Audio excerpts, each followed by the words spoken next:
But is that you, Lord?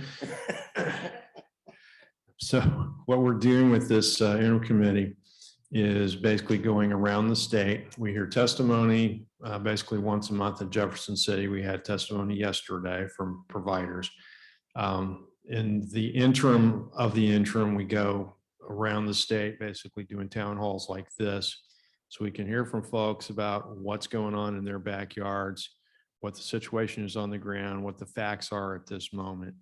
And we do that to help us to become better at policy making and also appropriations.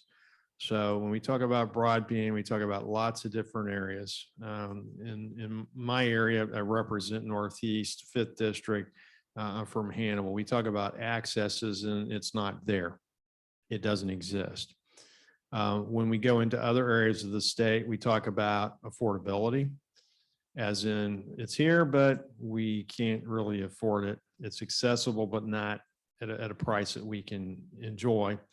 We also talk about speed all over the state. Are we meeting the minimum requirements? Are we getting what we need? Upload, download, both. We also talk about digital literacy. So we talk about folks who are seniors, who are trying telemedicine for the first time, who don't know how to operate a Zoom account. They're not going to be able to access those services.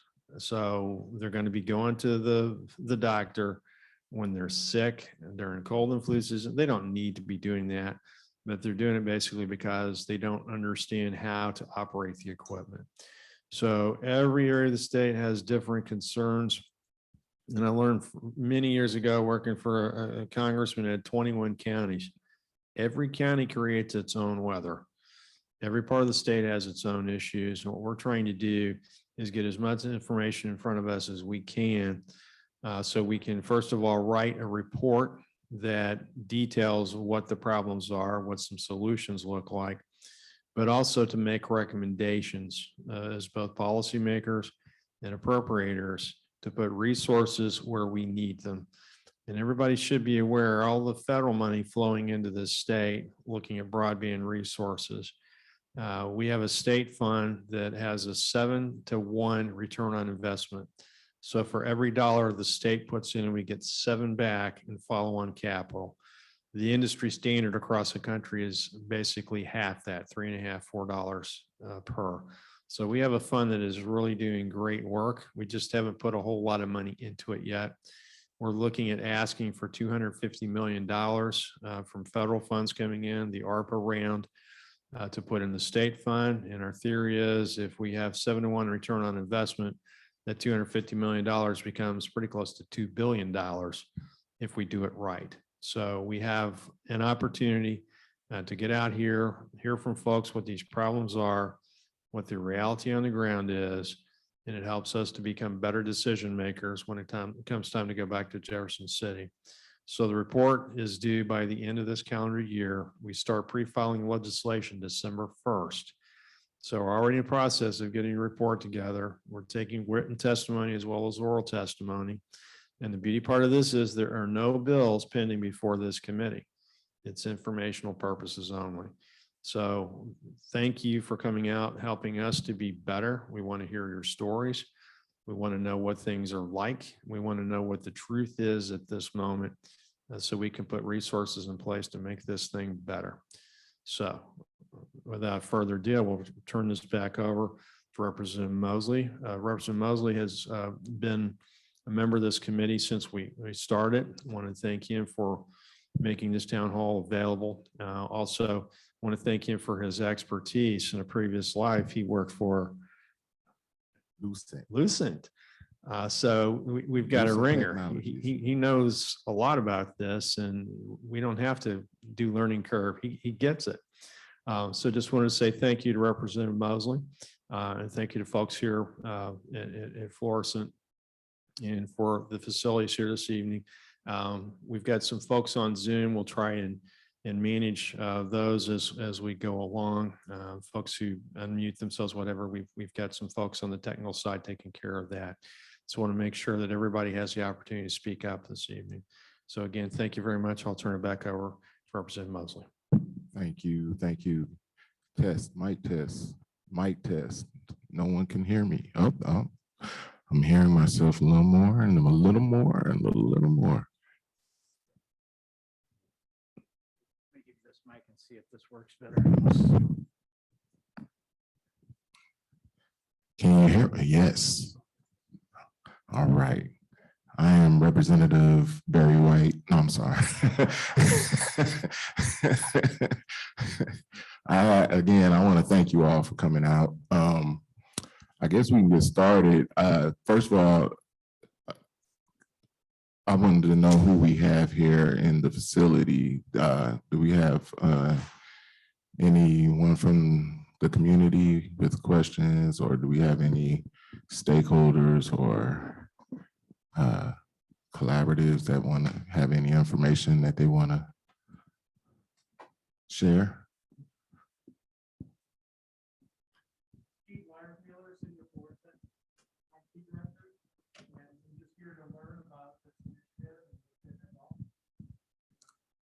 Okay. Okay.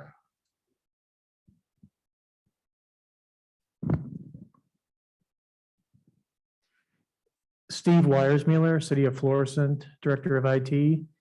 Just here to learn about this initiative, this project that the state's working on, and seeing how the City of Florissant and the residents could benefit from it. Just here to learn as much as I can. Cool. Thank you. Thank you. Right. Thank you for coming. Brent Evans, Comcast. Lloyd Rice, Go Simo Fiber from down in Southeast Missouri. I missed the Perryville meeting and wanted to make an opportunity to get here to this one. Thank you for coming. Thank you. Thank you for coming. Michelle Von Drossik with Von Technologies. Just came to learn about the challenges working with some of the Northeast Missouri superintendents and helping them extend connection into their unserved areas. Thank you. Thank you for coming out. Yeah, my name is Chris Serto. I'm with Gateway Fiber. We're a locally owned and operated fiber to the home business. We're based in St. Charles. We currently have customers in Lincoln, Warren, and St. Charles counties. And I came to learn about how we could better partner with you all. So thanks for having me. Thanks for coming. Thank you. I believe everyone else, we have State Representative Neil Smith, who's here in attendance. He is the representative of the 67th district. And we also have the Chief of Staff to Senator Angela Mosley, who happens to be my better half. And we also have my legislative assistants, Rita Simpson and Joyce Jameson, in attendance. And I want a special thank you to Kevin Hampton for setting this up here and making sure everything is right and tight in the building. Do we have anybody on Zoom that have questions or comments?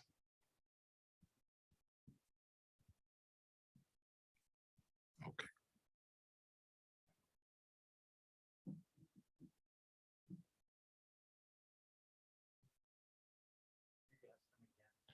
Do we have anyone on the Zoom feed that have any questions or comments?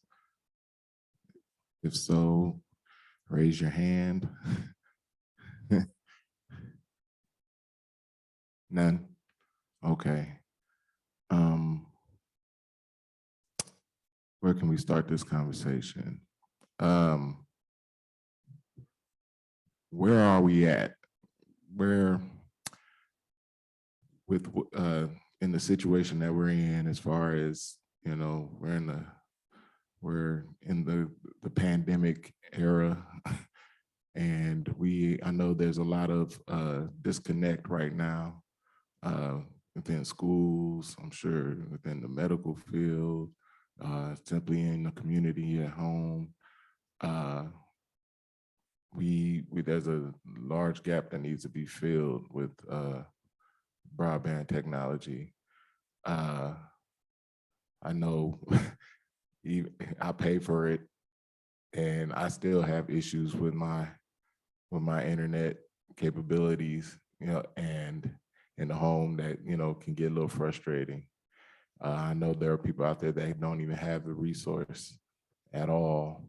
I was just informed today that 25% of our community are without broadband at all. Those are the things that we need to hear. We need to and understand that, we're in a situation right now where things can get better, need to get better.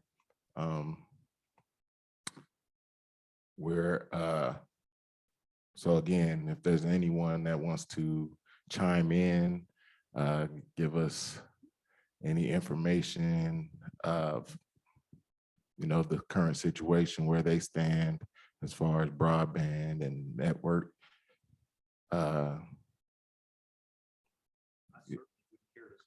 Okay. Okay. Sure. We are now joined by our Senator Angela Mosley. She's in attendance as well. First of all, Representative Mosley, my CEO, Sean Van Slyke, sends his hellos. All right. Certainly appreciate you taking a role in this from a rather urban district, representative speaking. Ours looks a whole lot more like Mr. Riggs does. We're from the very southeast corner. Sykeston is our home base. Pretty rural, declining population, kind of that urban flight, you might have said, for the last several decades. School enrollments in decline. As an electric co-op, our entrance into fiber to the home or a fiber to the premise network was simply because AT&T and the big players turned that opportunity down during the first opportunity of Connect America funds, our cell phone taxes.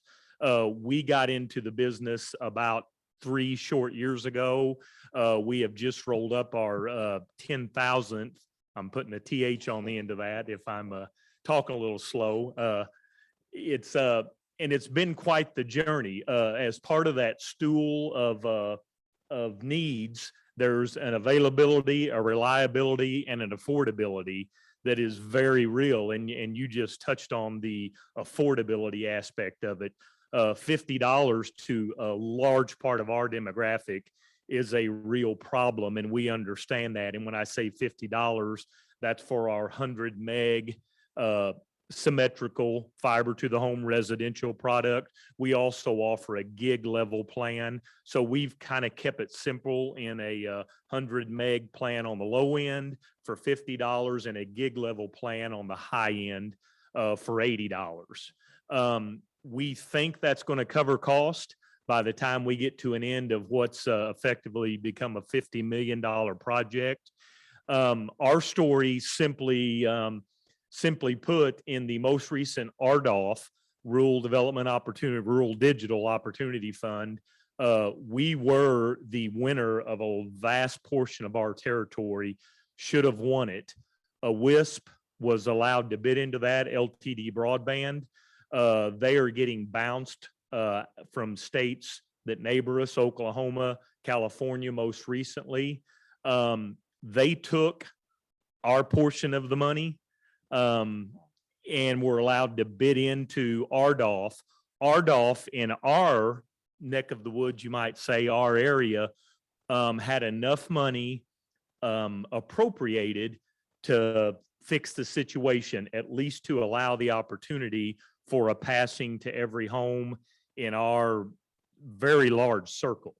The WISP that bid in and won, LTD Broadband, again, an out of state, a Minnesota company, effectively bid those dollars down. And in those Connect America auctions, once that money traditionally leaves a state, the state of Missouri, it leaves forever. CAF, AT&T, Verizon originally turned that money down. That rolled up into the CAF 2 auction a couple of years ago. There were some clumsiness and problems with that. And then most recently this year, what should have been awarded to us at about a $60 million area opportunity came down to 8 million because of their illegal bidding, and they are still not vetted through that process. The Attorney General has sent a letter to the acting chairwoman to at least ask that if LTD is removed from eligibility in Missouri 2, and when I say 2, again, that's already happened in 2 states. We assume that it would happen in Missouri. I'm not sure why that would change, that at least a second place offer or somebody that was in the auction and ready to serve those needs be able to step in and at least say, hey, we were number 2, you know, we're available, we're ready to go. That's one. And just a general mapping issue. You guys have heard the stories, the mapping problem. The last comment, so I don't dominate the time, is we really seeing all these fundings and the ARP money. You answered one of my questions I came with. What is becoming of Missouri's share of that ARP money? Nothing better than 250 million appropriated to broadband in the state. We really feel like, and my friend from Gateway may agree or disagree with this, but there's enough money being spent federally and hopefully statewide. We can connect homes in the state of Missouri with a direct fiber or great level of connectivity on the back of somebody that already exists. The path is out there, and I just encourage this committee and the state legislature to really make a push. It's available to us, just get it in our hands. I think this thing's off. Are we live? Better. I'll step down. Says it's green. Unless you're asking a question. Stick around a minute. And that's, you bring up a really interesting point. So we have a state fund, which is administered by a state broadband director. Yes, sir. Tim Arbiter. We have a challenge process. We have a state standard, which is 25.3. Mhm. Could you go into a little more detail? When we talk about federal auctions, That's what, right. what a reverse auction actually does? That reverse auction in Ardolph's case, and it's very similar to the CAF 2 auction of just a couple of years ago. It set the standard at 25.3 level speeds, but they also set it up in tiers. So there was a gig level tier, 100 meg to a gig level tier, and I'm drawing this out in the air like you all don't know what I'm talking about. And then there was a tier below that. And the WISP, wireless internet service providers, at the time that chose to, were for some reason allowed to bid into the gig level speed tier. That technology doesn't even exist for them to provide that level of speed. It might come to pass. There's a lot of proof that says that can really just physically never come to pass. We know in our part of the world, it's an absolute impossibility just because of the terrain and the foliage that's inherent in the area. But nonetheless, they were allowed to bid in a gig speed tier that they never should have been. So in essence, they kind of knew they were bidding wrong. They were allowed to go ahead and bid through the process wrong. The former chair of the FCC, a Kansas native, a rural guy. We just couldn't have seen that coming, and it did. And in the meantime, they won the lion's share of Missouri's dollars. I'm going to say the word 200 million, and that's not an exact good number, so I shouldn't even say it unless I know. But they won Missouri's RDOF dollars. They are sitting there vetting that process now at the FCC, and again, most recently kicked out of Oklahoma and California. So the assumption is they will get kicked out of Missouri, and millions, 200 million or whatever that dollar amount is going to leave the state of Missouri. That was appropriated very well when you take per dollar amount per census block. I'm just curious, the wireless providers, Mhm.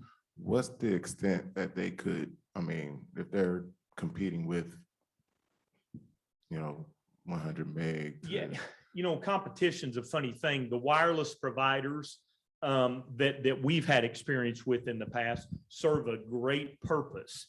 It's just at a much lower availability to deliver, more of a 25.3 level speed. And it's just the nature of the product itself. In our part of the world, once you start to saturate the actual physical components that are involved, you go to adding 10, 20, 50 customers to things, it's just starts to bring that down. So you start to see the problems with any inherent satellite driven technology. The technology for the speed level, again, doesn't even really seem to exist beyond that 50 to 100 meg level. And then does it produce well? It's, that's up for debate. How close are you? What's it look like? Is it on the 2.4 gig channel? All the techno babble that nobody likes to talk about. Okay, and just a couple of follow-up questions to that. Absolutely. So the federal government now is talking out loud. Basically, it's a recommendation. So the other R word is requirement. Uh-huh. So we start with recommendation, we move to requirement eventually. They're talking now 100 symmetrical up and down, And which they should be. as we should. 120 worst case scenario. What that looks like today is if you can get there, great. If not, we'll forgive you this round, but the next round is going to be 100 symmetrical, and it's just going to keep going up. And we had a provider in front of us earlier said 27 different household items that drew down bandwidth, and one that was the record. Well, now we had a provider yesterday. It's 7 on average. That's right. That's just going to go up. So we know we're going to need more and more bandwidth. So that's one thing we can talk to folks at the federal level about. At the state level, we do grants that are as low as $25,000. It's a match. You have to have skin in the game. It's not quote unquote a reverse auction. It's a different process, much more user friendly. You don't have to hire a lawyer or a consultant or any of that stuff. So that's why we want to put so much into the state fund, because it is much more user friendly. It is designed for last mile access. So if you could walk us through what the census block methodology looks like. And the feds, to their credit, are moving away from that, but they're still not there yet. So if you could walk us through what that Sure. looks like and how that punishes people, and it does. It does. Not intentionally, because there's always got to be a metric for finding households or passings or whatever you name them. In our verbiage, it gets to be census blocks, right? So census blocks don't seem to have any correlation with county, town, state lines. It's just that group of people, and some of them are very interesting. Some of them, in our world, follow a county road and turn right. And then it's like, well, okay, but the people on the left, do we include them in part of that, or do we pull them over because I can reach them within a drop? We participated with Tim's office in a broadband grant and have fulfilled that. We hooked up a 70 home area just north of Benton, Missouri. Real proud to kind of be able to put their stamp on that. And effectively, it was a 50-50 match. I think we carried a little more than 50%, which is usually the case, right? You get into things as the project goes along. But as far as census blocks, they work fine for us, just to be honest. It wouldn't matter if you grouped these people by county, by township, it's really, it just didn't really matter to us. We could have complied with their inability or lower ability to have access to broadband, whether they be in this group or this bucket. It just didn't really matter. We were able to navigate those waters. I hope that answers your question. I couldn't, that census block in our world, every time they came out, it was, it didn't matter because of the totality of the area. And for your area, who are your competitors? Competition in towns, we don't, are the Spectrum, places like that of the world, which by the way are doing a fine job in our part of the world. And that's really not where the competition lies. Competition with satellite providers and WISP are the effective competition. And Okay. we're actually replacing those. So competition is kind of a funny word. You ask for federal and state money in a competitive industry. I know that kind of goes against the reasoning, but it's not really competition, we feel like, because a fiber to the home or fiber to the small business connection is the ultimate of, broadband delivery. There is nothing faster than the glass that's going to deliver that, with coax being second best because nobody is feeding that coax anymore with anything but a good fiber backbone. And one last question, what is your, how many people do you have per square mile for your service area? In our service territory, I won't give it to you in a square mile. We have 4 people. We have 4 customers per mile. And that's again, a rather rural demographic of Southeast Missouri row crop land, real close to what Lynn and the folks up there would serve at Rawls. The towns that have a service provider are a cable provider, a cable TV, a cable internet provider, and we have effectively just kind of built around them. We haven't necessarily went in full-fledged to the towns and the higher density areas. We're concentrating on that rural cooperative space. Okay. Thank you.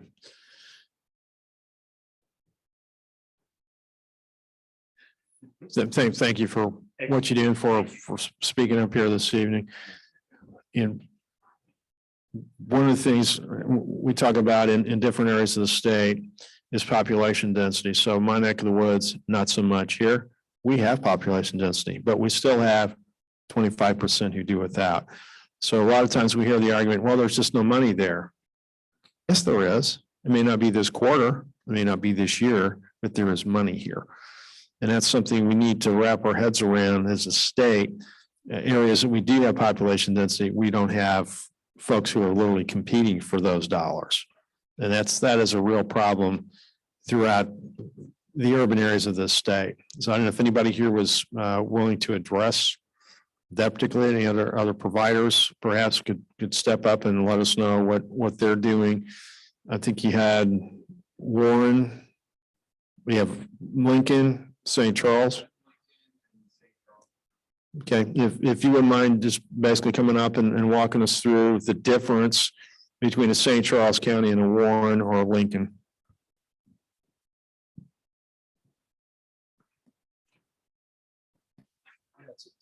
So to a large extent, there's a lot of similarities between the counties in terms of like the existing infrastructure.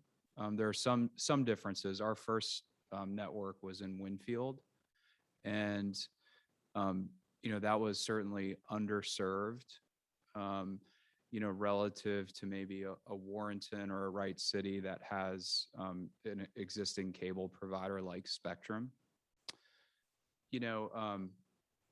Just hearing the gentleman before me and his remarks, a couple thoughts. We worked with Lincoln County late last year on a grant, and it was very successful, I think, from our perspective and theirs. And it was a just the opportunity to sort of collaborate with them and identify where the need was and how the money would be spent. I think in contrast to, the RDOF process, which was before my time, but I know had some issues that were already mentioned. Another thought too, and not too close to it, but the Emergency Broadband Benefit Program through the FCC. We're part of that program at Gateway. It's been very surprising to us, the lack of interest in it from customers. So I think there's an awareness issue that people knowing that $50 is available to them. We've had very few people request it. And we've even, promoted that offering. So that's just another thought as well.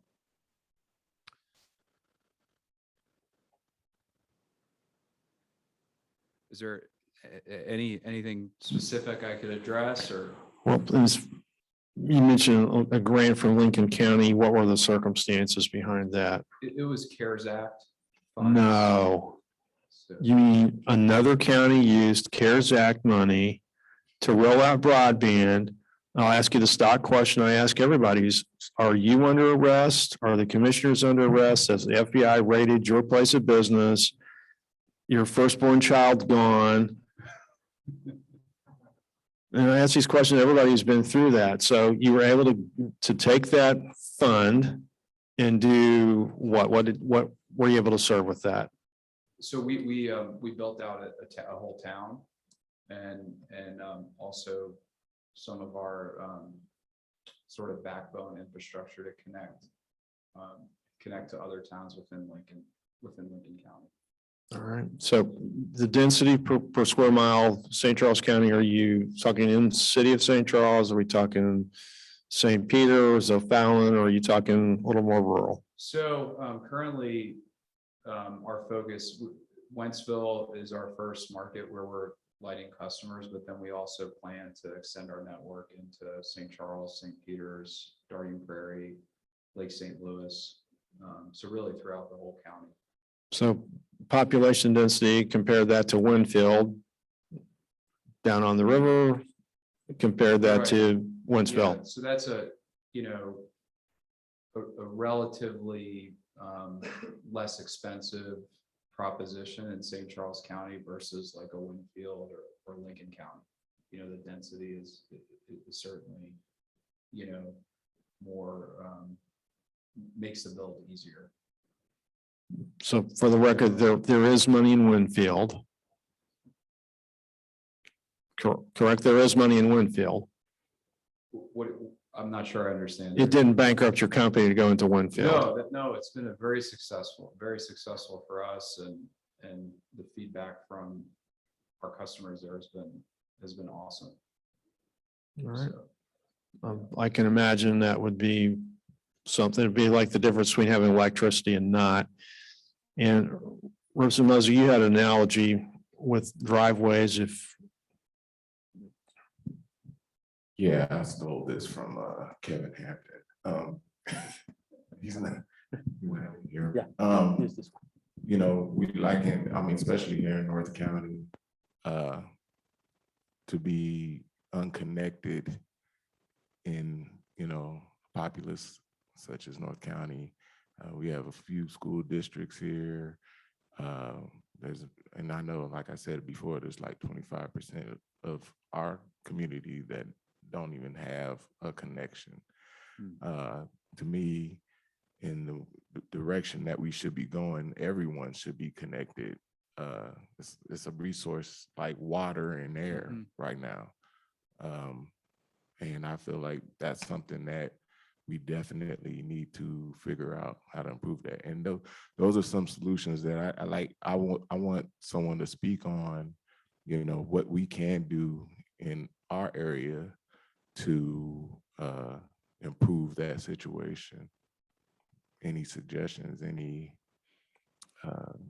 stories that, can help us get to the bottom of it? Jay, I know in our area, we made opportunity. I reached out to each of the school districts that we served. And if they would vet That process essentially send me the name and address of a student that was in need, that basically needed free broadband for their Chromebook or whatever device. We effectively hooked it up free. Now we turned the addressing to set to only the school device, so there wasn't Netflix available or anything else, but we made the school device available in that home, just free of charge, because it was the right thing to do during the pandemic. EBBP has since become available. We've not had much success either.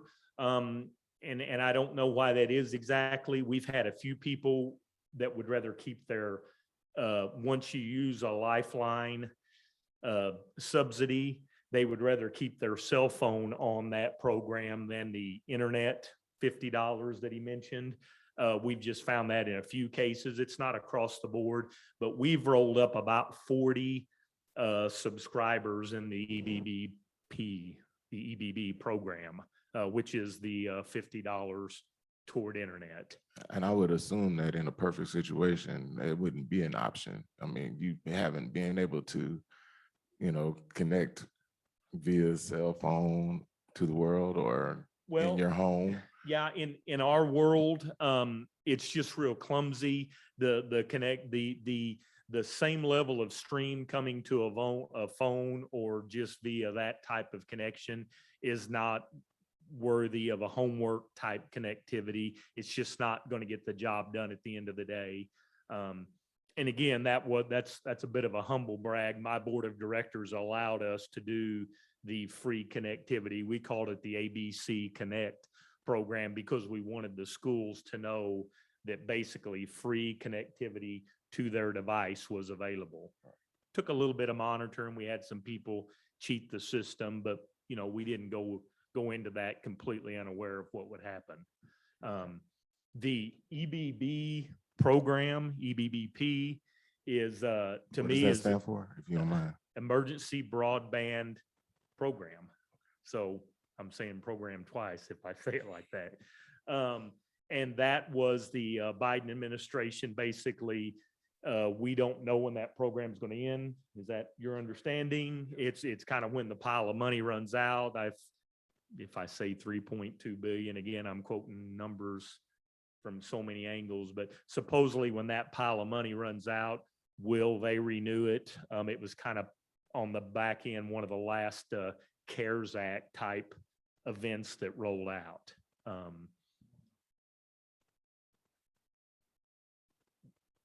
That's right, specifically for and using the Lifeline, the existing Lifeline USAC program. They pay us for your connectivity, basically.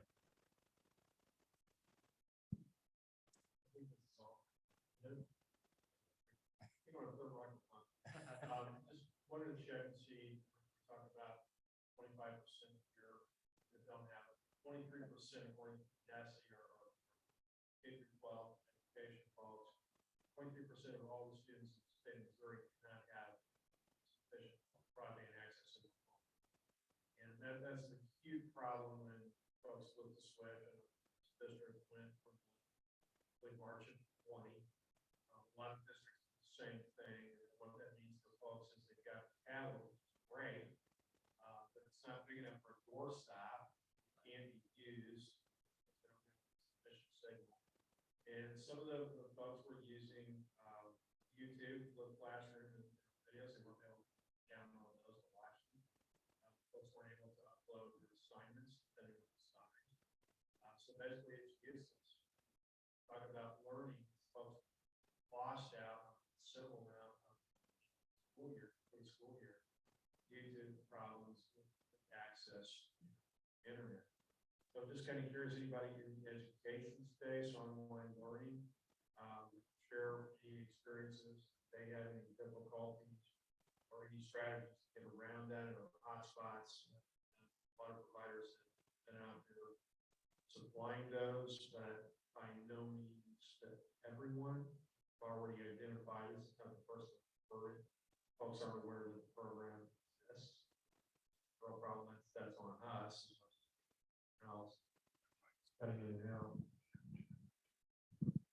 Fourth microphone.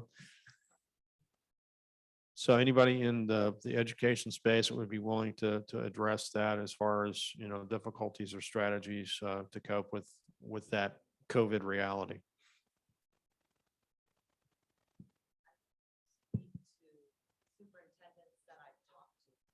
They can't hear you on Zoom.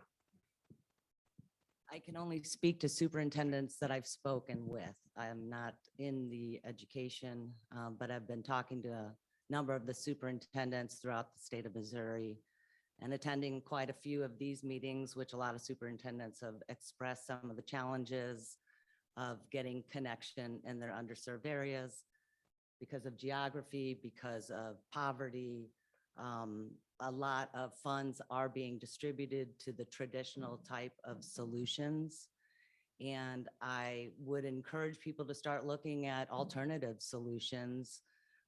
There's technology that can be used today to help connect some of these kids.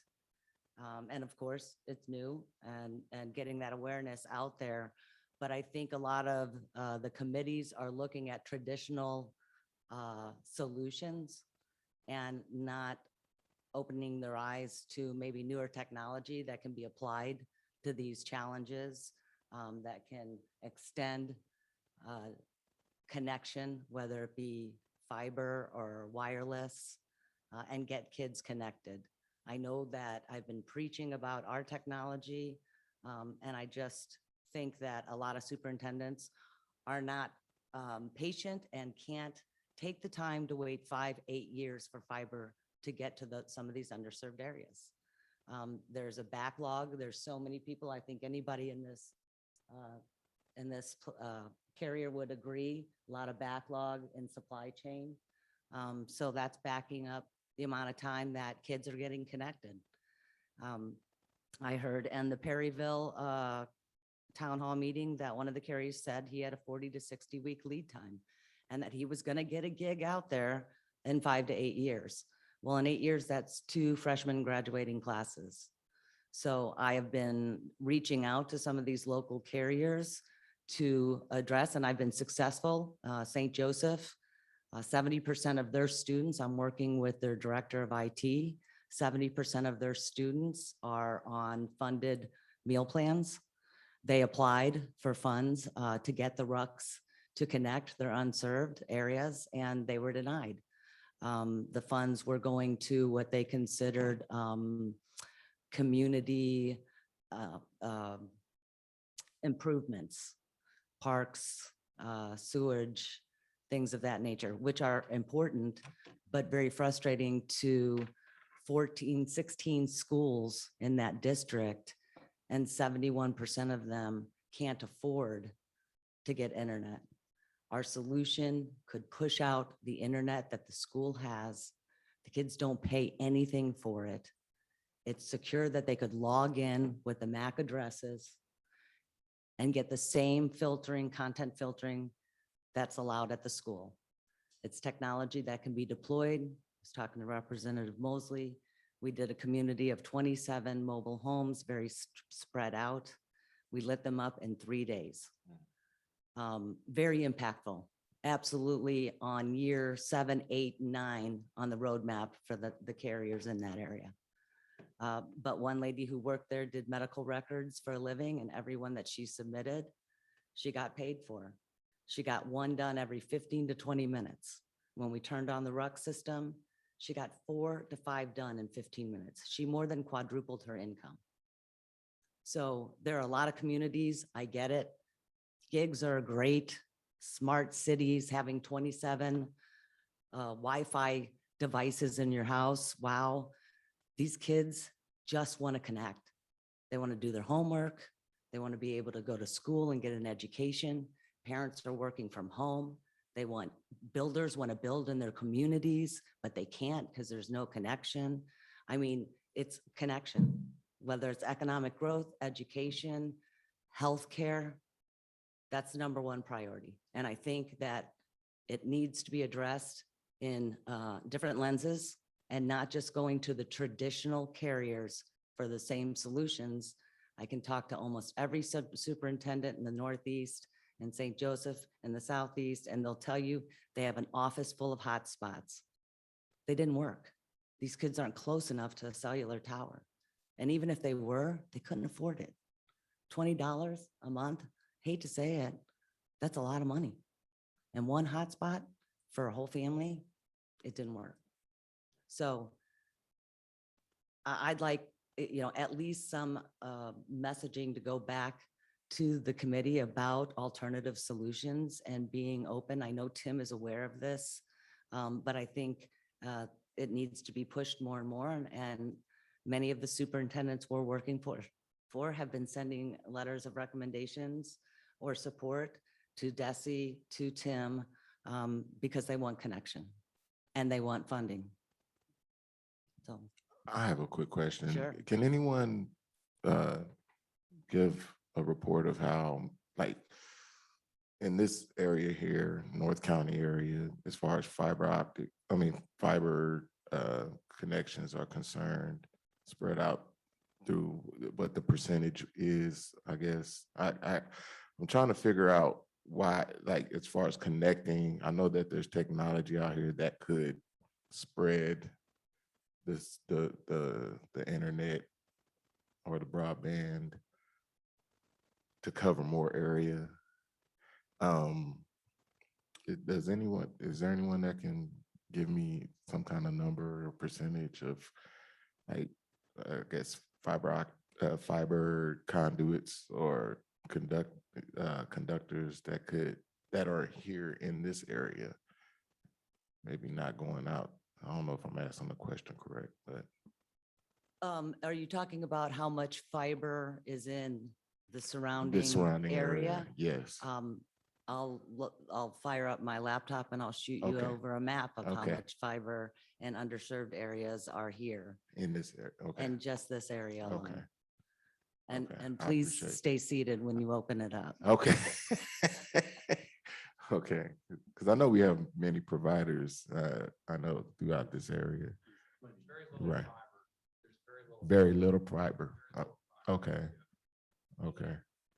Some of your major carriers, I think, are just saturated. So they're building some, what they call 2.0 hotspots. Sorry.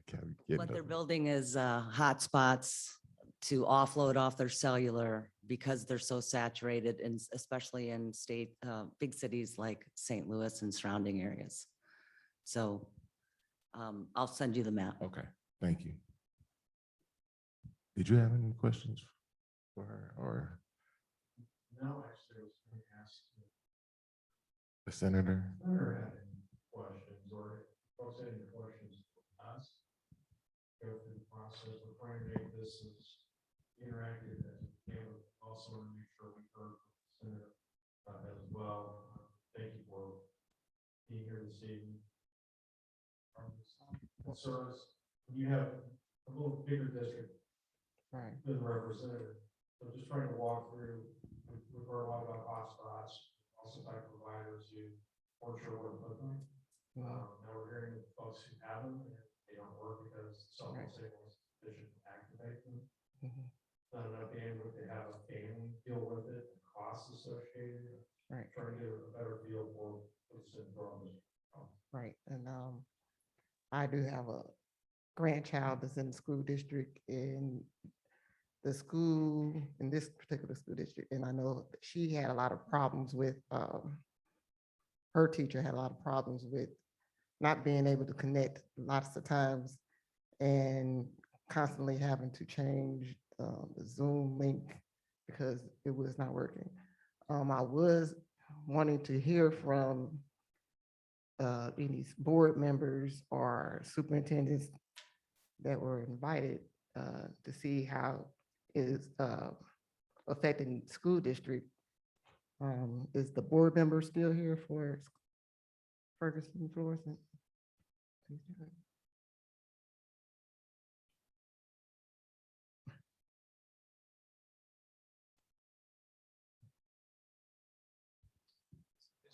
the question about the connectivity within the Well, for me, my interest, as not just a senator, but as a grandmother, parent, how the broadband, not having broadband or good connectivity negatively affecting our students. So I want to see if you can expand on that as a board member. Sure, and I'm not a board member. I'm Kevin Hampton. I'm the Okay. chief of staff here in the district. Yeah. And so I can speak to it a little bit. We know that when we went to a virtual setting, that 13% of our families had no internet connection whatsoever. I don't have a percentage of families that did not have a broadband connection. And we were able to get hotspots to get everyone connected, but we do know that, there are a lot of our students who their connection was not robust enough for them to like fully experience learning. I shared with the representative at a point a few weeks ago when we were talking about setting up this meeting that when we did go virtual, my wife and I were walking down the street one day and I said, "What do you notice about these houses?" And she doesn't think crazy like I do. And I said, every house has a driveway. Every driveway is connected to a street that takes them wherever they need to go. But in our area, in our school district, as well as in rural areas of the state, not every house is connected that same way when it comes to the internet. And in these times, and especially when we were learning 100% virtually, it's crucial, or families and students get left behind because they don't have the same access as some other places. And so, I think it's crucial that we get good broadband connections for all of our students. That comment about two freshman classes not getting access in another part of the state.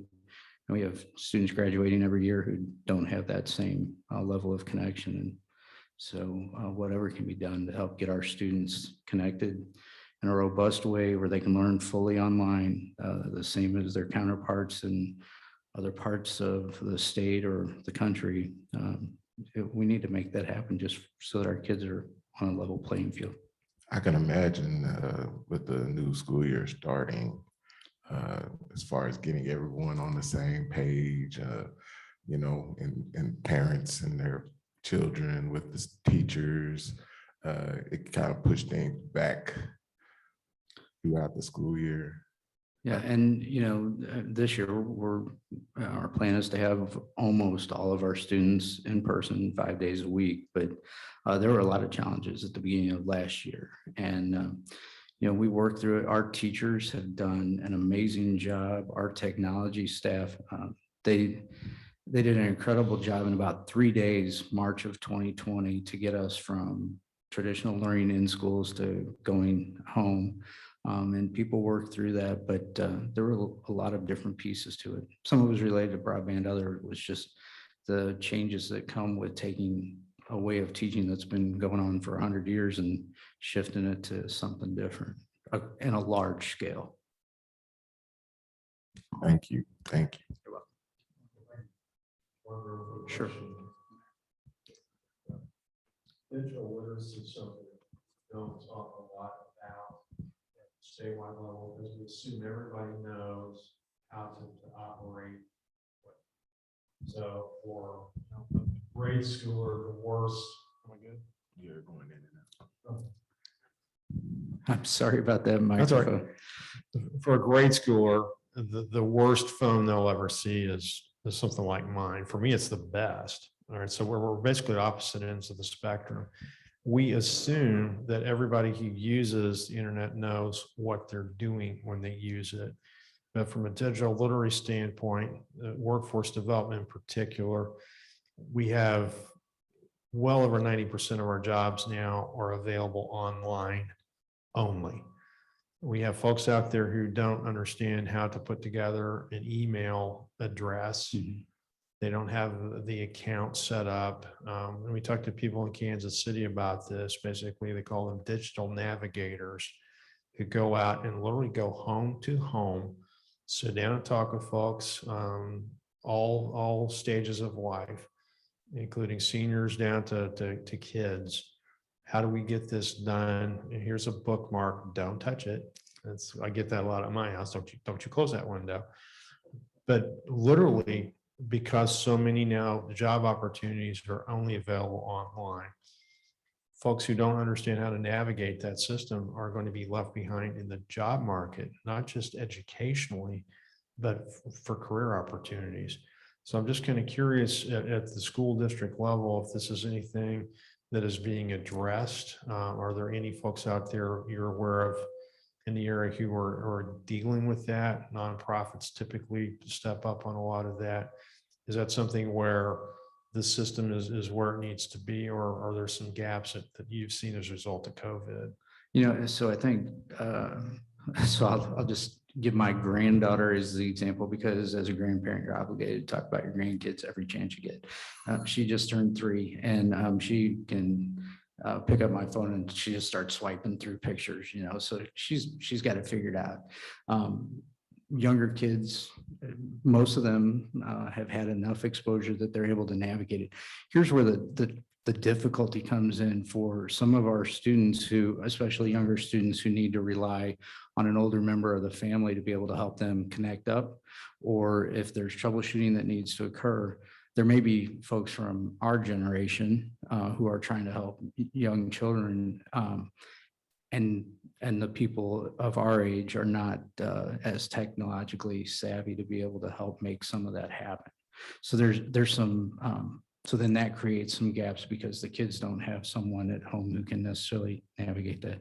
That's not just germane to this part of St. Louis County. I mean, that's across the board. But we've worked hard. We use some CARES Act funds and things like that to be able to get our students to a one-to-one place. Other districts where they don't have that level of technology, then yes, the students are definitely at a disadvantage because they're not getting that exposure. So many things are completely online. So many jobs that were traditionally, you know, manufacturing jobs now rely on a level of technology that maybe wasn't necessary, you know, not too many years ago. Work looks very different than it did. And some of the events over these last couple of years have accelerated that change, exacerbated that difference between people who have access to technology and the internet and folks who don't. And I can piggyback on my granddaughter, when she go with my mother, who's in her 70s, my mother has difficulty helping her get on. Luckily, my granddaughter has, you know, the smarts and knows how to do things, but I had to make sure that my mom got on her hotspot so that she can connect. But yeah, I can understand. Yeah, to see that interaction, my mother-in-law calling us to navigate my granddaughter into, Sure. you know, get connected, or, you know, figuring that out. Yeah, so we definitely see that point. I think that points out the need for some ongoing, you know, adult education too, to help make sure that older folks, I'm not talking about necessarily even older than us, you know, need that assistance sometimes. Definitely. Do we have any? Thank you. Thank you, Mr. Hampton. Even with using the computer to sign up for getting the COVID vaccine, a lot of elderly people have an issue using the computer. Do we have any questions or any raised hands on the Zoom feed?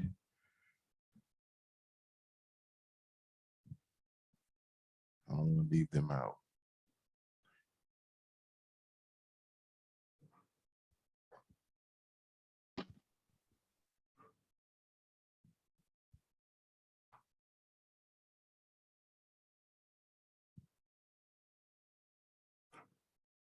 All right, so we don't have any questions on the Zoom feed.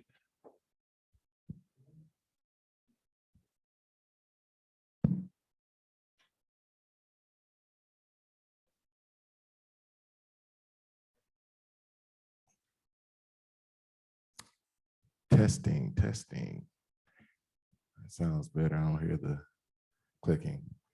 Do we have anyone else in here that have maybe a question or a comment to what we've been speaking to as far as do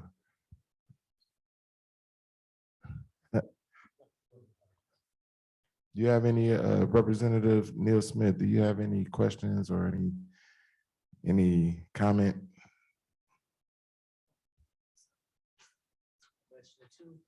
I'm experiencing, I was wondering, was there anybody here from the Charter Communication or Spectrum organization, since they're one of the largest companies that serve our area? And I see there's not, I guess it wasn't important for them to show up. Just a comment. I am a state representative of the 67th district, and I have been without service for 8 days. I've reached out to the organization, Spectrum, to try to get someone out to correct my service. And I told them how imperative it was that I get my service back on, being a state representative and trying to do state business. I needed access to broadband. That wasn't important enough for them to get anybody out. They put me off for about 10 days for an appointment.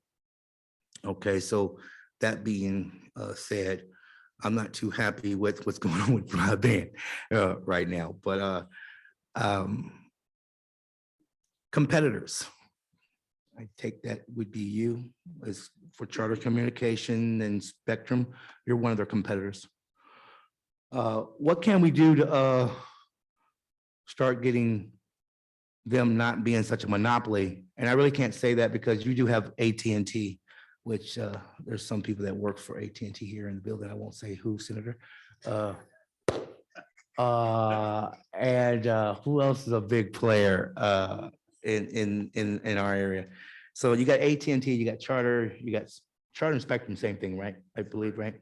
And what's the name of your organization again, sir? We're actually Go CMO Fiber, based out of Sikeston, Missouri. So you're a contracting organization or you're a company that actually service? We are a fiber to the home provider, yes. Do you have Charter or Spectrum out there? In our area, yes. Oh, so that is your competitor there? Could be, yes. Okay. Where Sir, we have built and they are in competition, it's not much competition. People like yourself flock to us. So I hesitate to even call that competition, when if you build and make it available, that's very low hanging fruit when it's just Spectrum. when one of your clients calls, sir, what is your response time to a complaint, or your response time to get out there and correct someone's problem? We're same day, Same day, yes. If it's after Nice. 7 p.m. at night, next in day? your case, we would probably come on out, but we would tend to roll a 7 p.m. or later to the next day if we can work it out. Okay, good. Earlier, you guys were saying something about the government is offering a service for $50. They pay you and you go in and potentially do something for the customer for free.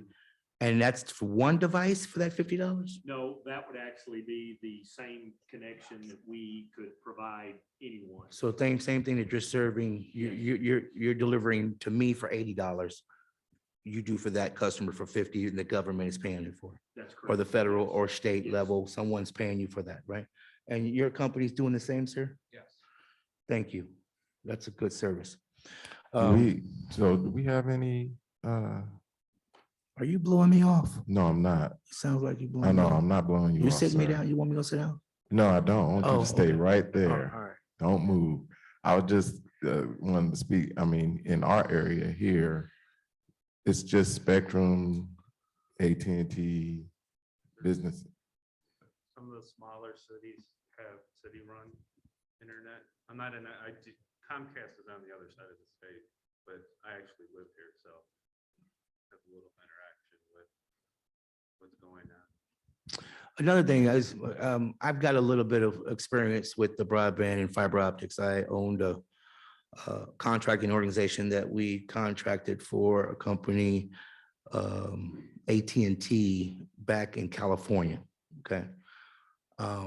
So I kind of know something about what you guys do. I did the underground overhead construction for multi-dwelling buildings, multi-dwelling units in some of the rural areas when it's not that much rural area in California, but I was in a part of that, leading that division. What was my question going? I'm telling you my resume. I did. Oh yeah. These big companies that come into town and they supply a service, aren't they contractable as long as you can service a number of residents that you have to supply them? For instance, you got 150 units coming in and it takes about 3 miles from the nearest plant area to service that 150 customers. Isn't there a contract that you got, they initially signed that they will supply service to those areas? They're contracted to supply it to those areas? Are you talking federal? No, is it a federal dollars? no, I don't think it's federal dollars. It's, Other than it just being good business, no, I mean, there's nothing making you. to get fiber optics there, but Right, surely they were getting coaxial there to every customer. right. It was before the fiber optics. I go back about You're the 20, coax. 30 years coaxial. Yeah. And fiber optics was just starting up, but it was basically getting the TV portion of it. I believe that they was contracted to get coax to everyone.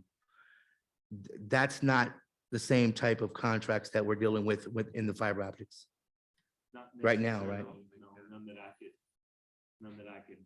So basically, We- if when it's we- not, When we build an area, we make it available for every driveway, every home, every domicile. I mean, you wouldn't turn away any opportunity to serve along that build path. but if it's not profitable, you don't really want to do it. We don't, but we Right. take a unique approach to it as a cooperative.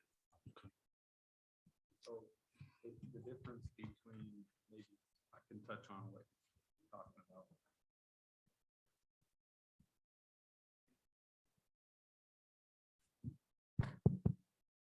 The country's broken up into exchanges, incumbent local exchanges, or ILECs.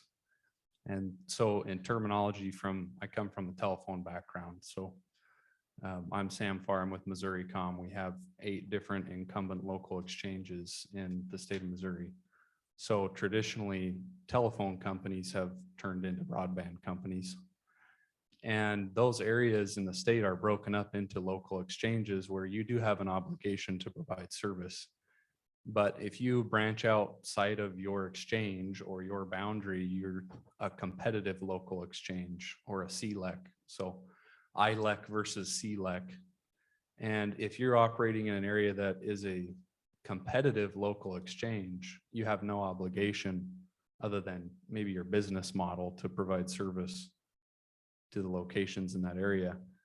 Now, St. Louis area, I'm not sure if anyone here knows who the incumbent exchange carrier is, who the ILEC is, if it's AT&T or CenturyLink. And so a lot of what we call RBOX, these large carriers, AT&T and CenturyLink, who are traditional telcos, they typically have big areas like this, which is why the service suffers, because they do have an obligation to provide telephone service. But then you have competitors that come in to offer that service as an option, but they have no obligation to deliver it. Okay. I don't know if that helps. It does. I'm done. Okay, well, with that, so you have ELAC, how you said? ILEC and it's incumbent, and then the competitive CLEC. So with the, I guess if you're providing telephone service in this, like a big city area, you're more likely elect, an ILEC rather. So the incumbent provider here would be, you said you thought it was AT&T. so I'd have to AT&T. Look at a map, but. South. Right, Southwestern Bell. Previously Southwest Bell.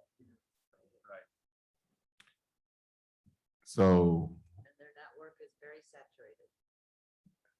so if a company wanted to come in and capitalize on another, I guess, It's wide. derivative of, Broadband right now is the unregulated Wild West. There are no territories or boundaries.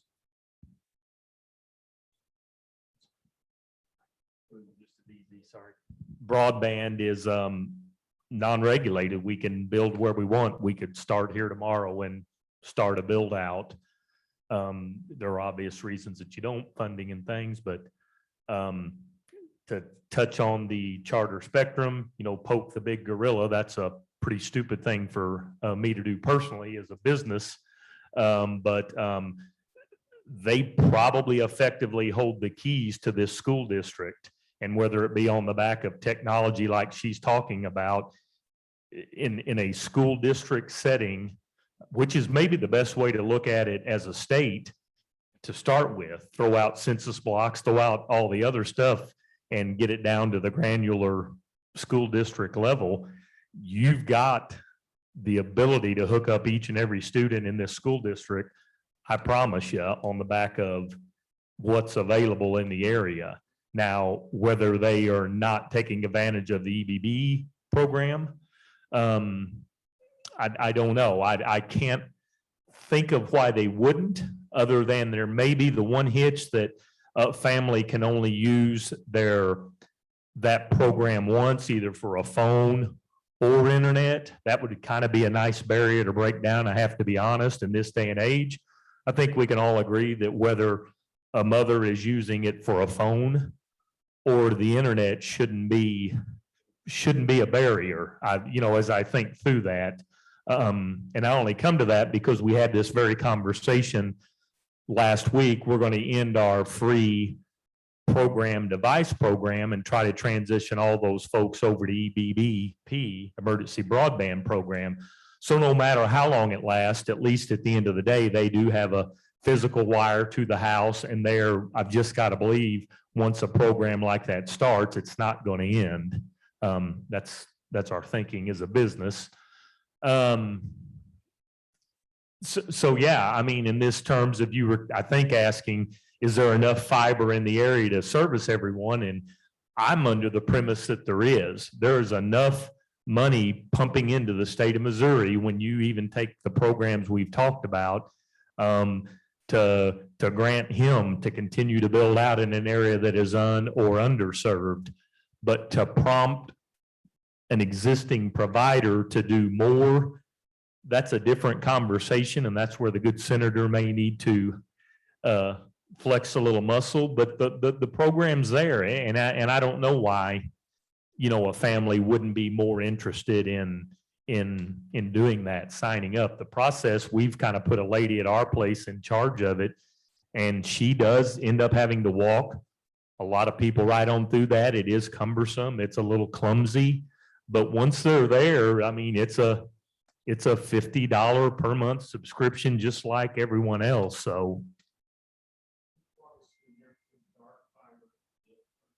yeah, so dark fiber is fiber that's basically available within, whether it be our network or anyone's existing network.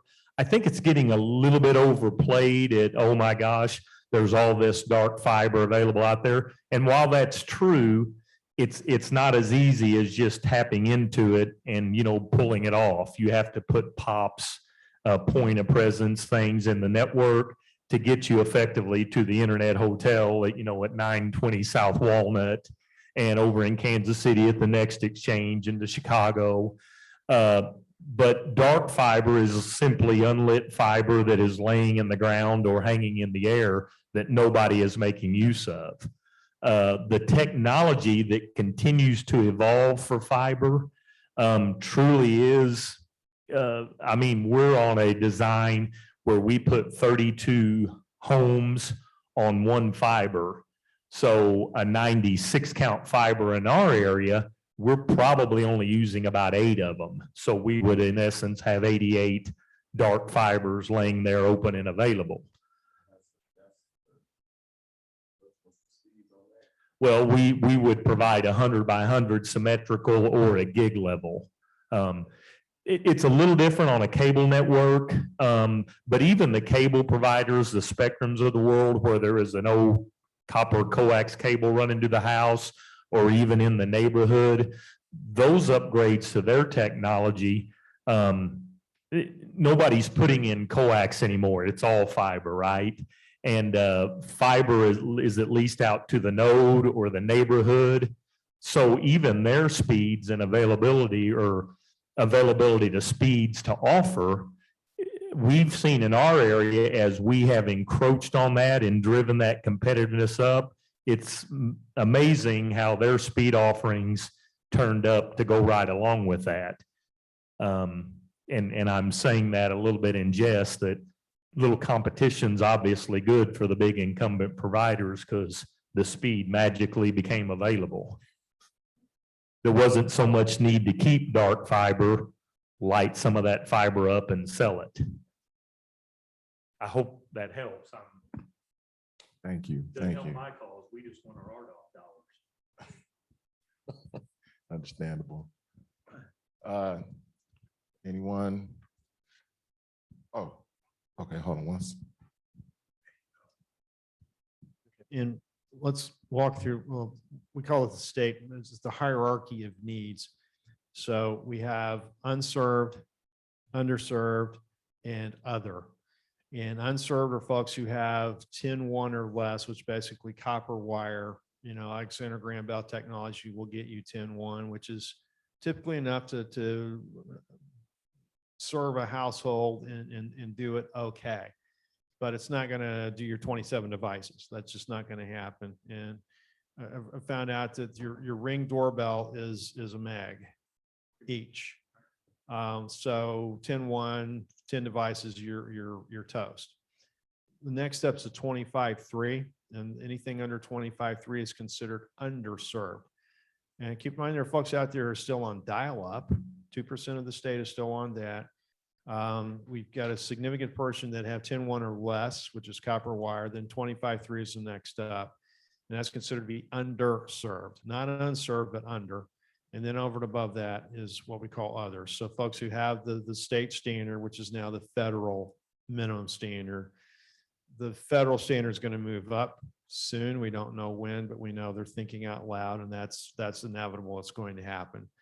When we changed the law around basically in 2018, I wasn't there yet, but folks who were acting basically in response to a problem with the co-op in the state that had some hiccups, lawsuits, $129 million trespass damages later. We need to do something. So the General Assembly came in and said, we're going to put together a broadband fund. We're going to put together a broadband office, which is an officer. It's one person shop. But we're also going to basically tie off your liability for easement difficulties, which was the heart of the problem from this moment forward. And that happened for co-ops. And as a result of that, we see an explosion of folks in that space getting out there and saying, hey, we can do this. Conversely, we've also had some folks out there who would much rather give back $803,000 in capital credits, $40 check at a time, rather than invest that in broadband itself. So not everybody in the co-op space is adopting what you folks have done. So, and those have their own boards, 2-3 county service areas, whatever those end up being, all across the state. And again, we don't take a cookie cutter approach to doing this, and no state has figured this out yet 100%, or we'd be talking about them exclusively. So as we muddle through this, we have federal dollars flowing in, doing what federal dollars do. We have some state funds that we would really like to dramatically increase because they're not federal hoops to jump through. They're community standards. They're us, they're our neighbors, you know, and this is the real last mile access that we keep talking about. So we've got all these moving pieces on the board. And what we try to do is what we're doing here is try and make sense of this, you know, one area of the state at a time. So it's really helpful for us to hear from providers, folks in the space that they are with regard to online education, with regard to workforce development. We're all in this together. And this is what General Patton called the unforgiving minute. Once it's gone, it's gone. And all of these federal dollars flowing in here, doing all this great work. If we don't jump on this with both feet, that's on us. I'm aware of counties out there that gave back 60, 70% of their CARES Act money. Personal philosophy is if it isn't stapled to something else, label it broadband and get it out there. The feds don't want the money back. If they did, they'd ask for it. They haven't. They want us to use those funds, not sit there and say, oh, gee, gift horse mouth. We shouldn't be doing that. So that's my little homily, but I just want to let everybody know that we have all these moving pieces and we try to make sense of this stuff. And it's difficult. It really is. And I compare it to, you know, Dodge City before the Earp brothers came to town. You know, there's a lot of chaos out there in some of these spaces. And that's something nobody wants to be, quote unquote, regulated like we understand regulation from a utility standpoint, run it up in front of the Public Service Commission every whip stitch. Nobody wants that. But what we do want is, you know, sort of unit cohesion where there's an agreement or a consensus that we need to be getting everything out there we can as quickly as we can, as efficiently as we can. And that's the sticking point for us is how do we make this efficient to where everybody who wants this has it. And a lot of folks out there want it and just flat out can't get it. So we're trying to bridge that gap. I'll be quiet now. Thank you. No, you were on a good run there. One thing I think, no matter the competition or the technology used, I think that we can all agree on a fiber direct connection to the home is obviously future proof, is the best model. But if you can't get the homeowner to connect to that and pay the bill, it's obviously going to be a problem. It brings in mind of a free and reduced lunch program, things that we execute each and every day, the EBBP program or the EBB program. It's already doing that. Again, it feels like if that barrier of the phone, you know, you either pick a phone or internet to do that, if that could go away, I can't really see that being a Missouri only situation without you all bankrolling that. That's a problem. We can't do our job for free. Ours is a very expensive build out with about a 25-year payback. But I do know that, again, we've equated for $500 million in funding that's really available. Just it's the fringe here, the 250 million you're going to ask for, you might say, and the RDOF money. Those are real dollars that are available for the state of Missouri. They're equated to a census block at about, I'm going to say $1,400 per consumer if you just kind of do the math. So there's probably a metric available that even all the competitors could agree on that says at the end of the day, if the homeowner chooses a product, whether it's Comcast or GoSimo or Gateway or a group, that the funding that's available, just pay that provider. And if the consumer chooses a different provider, then your technology didn't work and it's just available to the next provider.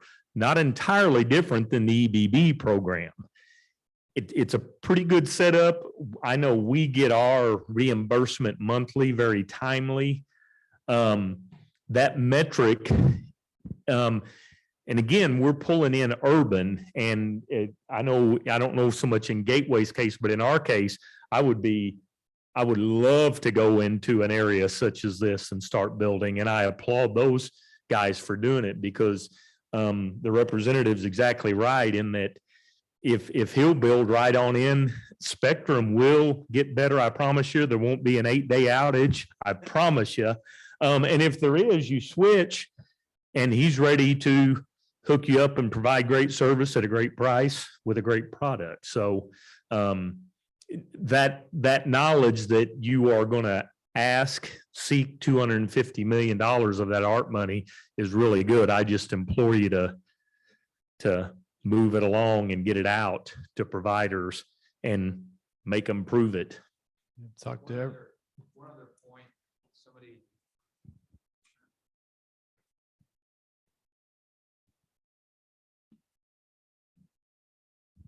somebody mentioned the supply chain constraints. I think you did. And that's our number one concern with, especially with all this government money that's going to come into the space. Even if folks want to build out the fiber networks, I don't think the supply chain is going to be able to handle it. And so if you look at like AT&T's recent investor stuff, they missed their build plan because of supply chain issues. And those guys, AT&T, Verizon, Charter, they have preference with the suppliers. So they have contracts, and folks like us, we can't get material because they have these, you know, these big guys, they monopolize it. And so that's going to be a huge challenge, probably the biggest challenge in the industry over the next 18 months.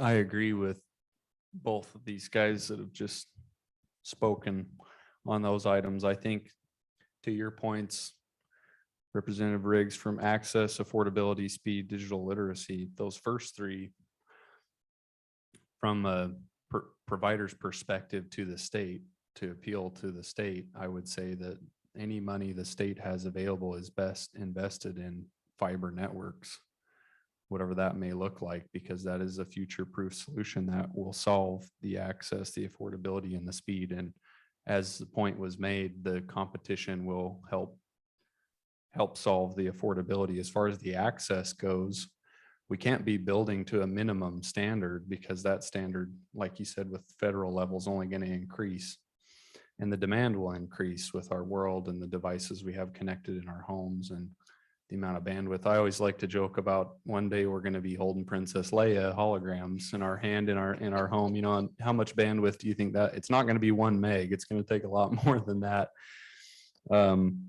And so speed is also addressed by the fiber networks being built. We partnered with the state in High Hill, Missouri, to build out to 150 households, and the speed to market materials were more available during that time last year, but we had 80% of the town hooked up in less than a year with fiber to the home, and that network will be there for many, many decades serving that community.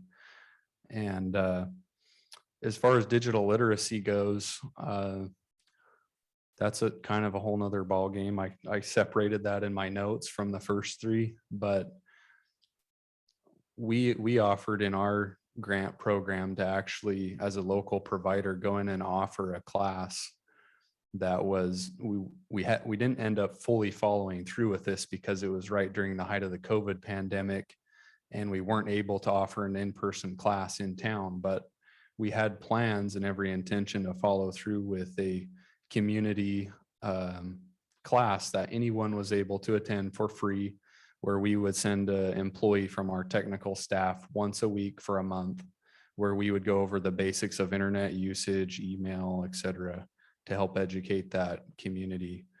And we typically provide in rural areas, so I don't know what that may look like in a more urban area like this district, but those are some of my thoughts on those 4 main topics. Thank you. I just want to go back on something mentioned about schools. That was basically the trigger mechanism they used in North Dakota back in the late 1990s, was something we do with MoreNet, which is link all of the schools. So that was the first place they went. So I'm aware of one state that actually did that. I'm just kind of curious, and we haven't really talked about this at all. We've got somebody from the city of Florissant here. One thing that other states have looked at, in particular Vermont, because they had a federal, I can't remember, it was FCC who it was that funded this, but the provider fell flat on its face, did not perform. And because the size of Vermont is 6,000 square miles, or 10% of us, basically knocked out the entire state for 10 years. That's the federal penalty. When you fall flat on your face, you're out. And basically out of necessity, they went ahead and put together a statewide plan that relies on municipalities to form districts to basically get the broadband resources out. I'm just kind of curious. St. Louis County, I think it's Representative Wyndham City has, I don't know, 15. All the very smaller municipalities in one district, and there are over 90. I'm trying to think around the city of St. Louis. If that is something anybody here had been looking at as a viable option, say we can do this, municipalities getting together and getting into that space. If that's something anybody has really discussed, if it has any traction, has that been discussed at all, or? Okay, and I'm thinking that might be something later on down the road. One of the things we like to do in these town halls is look at action steps for what we can do later to get to where we want to be. We held a town hall in my district. Our action step number 1 was to form a steering committee for the area. And our number 1 goal is universal access. Everybody who wants it should be able to get it. So we meet quarterly, something that we're vigilant about. A lot of different folks, different stakeholders, providers. Been wondering if that isn't a type of model that would work well here with as many municipalities as we have, as many providers, to be able to say, okay, we're going to get some folks together and follow up on this and basically hold some people's feet to the fire. A lot of providers out there talking about a lot of stuff, talking about a lot of advertised speeds and not really delivering them. And that's a problem. Missouri was, as late as last year, was 49th in the country in speed. Up to means, oh, gee, maybe on a good day. Been there, done that. Not saying who, but I spent the first 2 weeks teaching from home because I caught the plague, and there were issues, buffering on my end. There were issues on students' ends. I know folks in my neck of the woods, I live on a dead end street, so not too much going up that pipe. But when it's time to do a Zoom call and you're doing it for an hour, and other folks are trying to do their business, good things don't happen as a result of that. And that's something we found all over the state. When they flipped the switch, the DED told us that 45% of all the bandwidth in the state from 8 to 5 was soaked up by YouTube and Netflix, as folks were home and they were binge watching and doing other stuff. So nobody saw that coming. I'll answer your municipality legislation within Missouri would have to change to allow municipalities to own and operate full fiber triple play networks. They can do broadband. Again, broadband right now still unregulated, but the CLEX and ILEX basically kept munis out of that space. There was a pretty decent push back in the 80s. Several networks got built. One in our area, city of Sikeston, built a network and then found out they couldn't do anything with it because the internet wasn't invented yet and they couldn't sell telephone or TV across it. So that would have to change. Seems like a reasonable change because munis get to operate in a little different space. And I know, I guarantee you my friend from Gateway would do a lease build project with any municipality in his footprint. I know we would. Municipality doesn't really want to operate that from a billing day-to-day operational stance. It's tough work. But you build it, we'll operate it. In other words, and I'll pay you a lease that over the course of give or take around 20 years, we'll pay for it. Everybody wins, right? It's real doable. It takes some maybe pressing on municipalities to kind of think through that process and then to get over that one little hurdle. I know for a fact we've we've seen the business model and can take it right out, and it works very scalable, no matter the size of the municipality. Lynn Hodges up in his area could attest to that. Sorry. So in addition to being the IT director for the city of Florissant, a few years ago, I took over as media director as well, because we do a lot of programs to inform our citizens about things that are available for them, parks and rec programs. The mayor likes to interview people on that show as well. And so one of the reasons I came tonight is to find out about programs that could possibly help those that are underserved, and we could promote that as well. So I've learned a great deal about that tonight. And then the other thing I was really curious about, and I'm starting to learn more about, is to see if there was any overlap with these initiatives to the initiative that we're doing in Florissant. So like Hazelwood did a few years back, we're considering laying our own fiber to connect all of our buildings, because there's ARP money available for that right now. And before that money was even available, we were really thinking about doing this about 3 years ago, because the amount of money that we pay Charter Spectrum every month just to get our buildings connected together is about $10,000. And it used to be free, about 10 years ago or so. But then the laws changed and they didn't have to offer that to us for free anymore. So we started paying a crazy amount of money every year just to keep our buildings connected via fiber. And they're not all connected at the same speed because it's very expensive to go building to building. So we figured out a few years back that we could lay our own fiber network and mortgage it and probably pay less than what Spectrum's charging us. And as we started to map everything out in the last year or so, I did start to think, like, could we have a co-op in Florissant? I mean, could we offer broadband to our citizens? Or because, the ring that we're trying to create is so big that it certainly doesn't hit all of Florissant by any means. But, there's a potential for getting it to many places in Florissant, and then maybe offering wireless service, or maybe it would be the beginning of offering, public internet to people. But that's all. Just came to learn about that. There are some companies that specialize in using E-rate funds to build, which just that's Sure. very clever that they all like that. And to your point, there's probably ways you can monetize that by finding somebody to build actually take the fiber to the home. With that infrastructure that you developed. Right.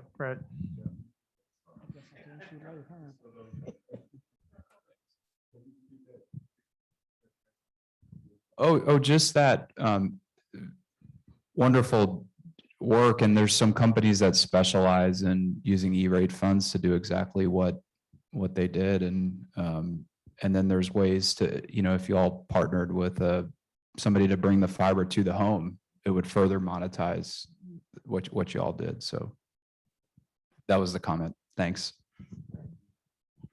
So just so you know, the city of Florissant is looking at doing that to bring the burden of, paying a private company like Spectrum every month, because after, I don't know, 7 or 8 years, we would be, it'd be much more beneficial, and it'll have paid for itself. The ROI would have taken care of itself, and then sky's the limit on speed. The only thing we haven't considered doing is going out, Florissant's a really big area, and we haven't considered going all the way out to the edges of the city because it's just really expensive. But in looking at the network that we are trying to build, it is pretty big, and it would need a lot more to get access to homes, and there'd be, a lot of hurdles to jump. But this has been interesting learning about all this.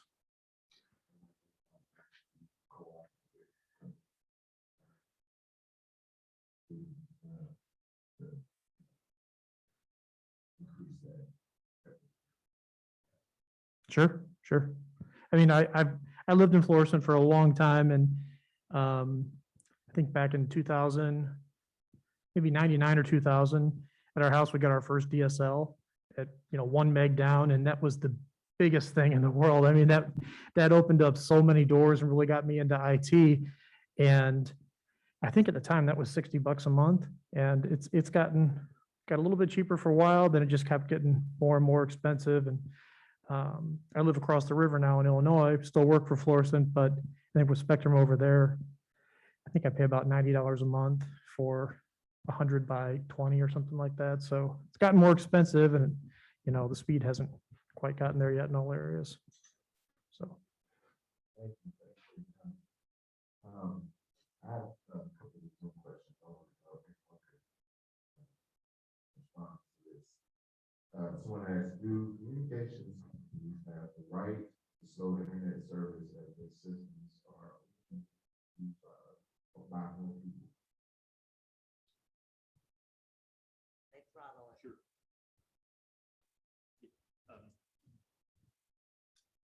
I guess have the right is kind of a trick question. The policing of speeds and your offering is always, I mean, you've even spoke of the spinning gear of death, we call it. We don't see that much on a fiber network. It's not a problem with us inherently. But sure, as your network becomes saturated, something's got to give before it breaks. And it's usually a throttled or just a bottleneck at that magic time of day. Yeah, there are peak hours within the existing broadband networks. Now, are they intentionally doing it? That's tough, and I can't, speak to that. We certainly don't, because we don't have to. But I would say the answer to that is an undeniable yes. Well, I have this conspiracy. When it comes to, your 6 months on a contract with, your internet provider, and the speeds start dropping, you start having complications, start seeing things here, there, and, then all of a sudden you see a promotion for higher speeds and this and that. Is that my imagination, or that, something that may be happening? No one is going to mention that. No, I just wanted to throw that out there. Might get a couple of responses. The reason you would never see that in the electric grid is because it would literally be a brownout, or you would physically see it. When you're seeing it home and she's seeing it home and it's sporadic and sketchy, there is no, yes. Yeah. I can't speak for any large companies, but that would be another plug to try to keep any state dollars funding networks or broadband to local companies. Gateway's one of them. We're one of them. MissouriCom, any other local companies that operate in the state or that aren't your AT&Ts and CenturyLinks, because we're never going to intentionally throttle your speeds and be dishonest to get you to sign up for a higher package. Because of the architecture of certain networks, you do have bottlenecks. And like, what's your name? Lloyd, like Lloyd said, during peak hours of usage, because of that architecture, depending on how the network's set up, you may experience a slower speed than what you're normally used to or what you're subscribed to because of overloading of the network. And it's not an exact science. There's not a magic formula that tells you hook up this many customers with this much bandwidth if you have this type of network. There's a little bit of study that has to go into the graphs and the usage on your network to determine where you're at and when an upgrade is needed. And unfortunately, a lot of the larger companies will neglect those areas that aren't as lucrative. And they won't upgrade when they very well may know an upgrade is needed. And so hopefully that helps a little bit. Yeah, thank you. Another comment.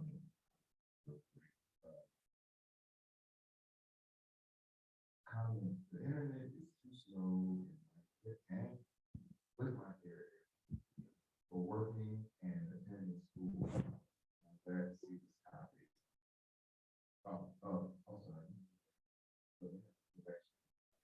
The internet is too slow with many carriers for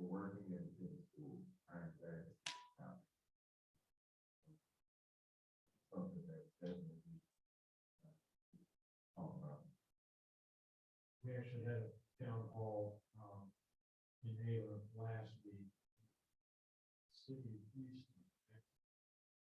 It's actually advertised themselves as the place to go work from home. Because they have completed their network in town, they were a gig up in town. And the internet there is better than you're trying to find also. St. Charles County. Charles County is a gig up and down and that for a fact. But close to the point now where work committee work, our work will call it, it's not going to go away. Actually sent out West Office Administration as 14 or 16 departments in the state of Missouri. 25% of our state workforce was working from home. Those are the ones who can actually work from home and sufficient internet to keep that done. 90% of job satisfaction, very far, these things. The folks like it, it's the flexibility. For us in rural areas, transportation is a pain in the neck. For us in urban areas, transportation is a pain in the neck. That's common denominator across the state. So if we kept those few times or back and forth to wherever, that's a plus.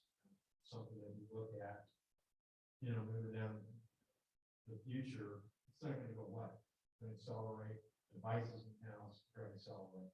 We know beforehand. That's just a given. Question is how do we put the resources in place to get that? I hate it. Really like that idea about our own fiber optics.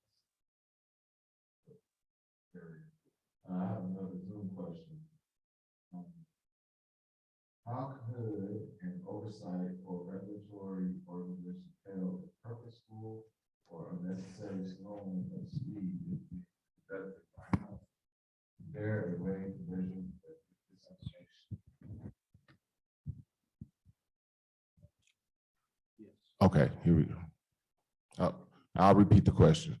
How could an oversight of or regulatory organization tell if purposeful or unnecessary slowing of speed is being conducted by companies? Is there a way to measure this information? I'll let Lloyd talk to this point too, but network performance testing is something that the Federal Communications Commission is rolling out to any federal dollars that are building new networks. We're required to report on an annual basis to the Universal Service Administration Company of those dollars, where they're going to use. And this kind of ties back to mapping as well and funding with ILEC areas like we talked about earlier. And census blocks, it all ties back to that. And it was really an imperfect way of allocating funds, because if you could serve one individual in a census block with a certain speed, the entire census block got deemed able to serve with that speed, thereby making a lot of urban areas be reported as served when 25% of your whole district may not have access to broadband.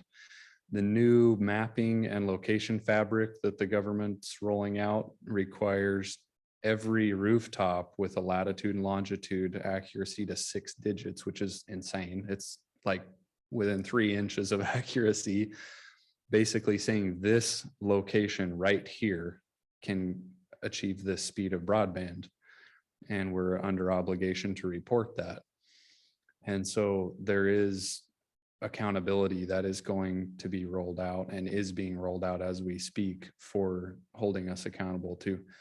You get these dollars, you're building these networks, this is the speed you're providing here. Is it an imperfect system? Yes. Is it run by imperfect people? Yes. But there are measures that are being put in place so that the dollars are going to good use. And just wanted to add to that from the state fund standpoint, we put this in statute last year, 3 years. If you do not perform what you say you're going to do, according to that state contract, the state dollars we give you, you have to give that money back. We put that in there, 3 years, not 5, not 10, not take your time, folks, get it done. Get it out there, get it deployed. We don't care if you hang it up in the air or bury it, but get it out there. So I actually had a bill I'd introduced last year, didn't get a hearing. Yes, I have feelings about that. basically it's an intermediate step based on something they do in West Virginia. It's called Broadband Enhancement Council, where you have legislative oversight in real time. You also have a mapping piece, which is exactly what we're talking about, where people are, more importantly, where they're not. And on top of that, we had a stakeholder engagement piece. So you had basically every party at the table who needs to be at the table and a mapping component on top of it. So people could actually track right now, today, this minute, where things are, where they're not, based on a sophisticated system. GIS. Mizzou has already done something along those lines in the state of Missouri. It's called the Resource Rail. Take a look. It's really good. It's not something that the state has yet, but I think that's an easy conversation to have with the university system, especially when budget time rolls around. But we don't need to reinvent the wheel. We just need to incorporate what other folks have done and take best practices from other states and bring them here and use them. So it is important that we get out there and make sure these people are doing what they're supposed to do. When we stood up our broadband office, we consciously patterned it after what they do in Minnesota. They have 4 to 5 full-time people in Minnesota, half of whom are doing nothing but running around the state of Minnesota, making sure that these providers are doing exactly what they said they were going to do, on time, on task, and reporting back. If you're not doing your job, you've got a problem, you're going to give that money back. And that's something that we need in Missouri, I think desperately, is that ability to get out there and make sure that people are doing what they say they're going to do when they say they're going to do it. Just in response to that, Representative Riggs, and again, I'm careful not to paint everybody in the same space that I am, but we know immediately what our delivery measure is. I don't want you giving me 3 years. If I'm going to provide a gig level service and I take your money, we know when we built it, design it, and deploy it. And if it needs a little tweaking, I'm saying this under the premise that 3 years is too long. What Whisper did in the CAF auction and what LTD did during the RDOF is a complete crime to the state of Missouri's. It's held back hundreds of millions, probably to the tune of close to $500 million in what should already have been rolled out, deployed, and connected customers to. That's a rural look at it. But even pay that to a municipality that would build out a fiber network, they're going to design and know what that is capable of producing pretty much on day one. I mean, get past your bumps and bruises, but we would never ask for 3 years to measure ourselves with, if that helps the cause.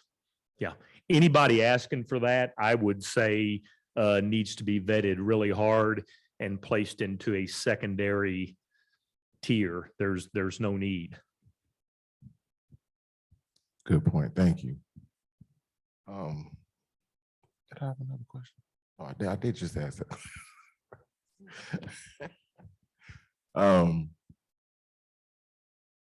Let's see. I need to ask that question.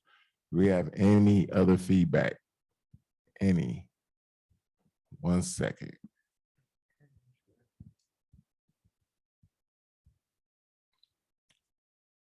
And does it,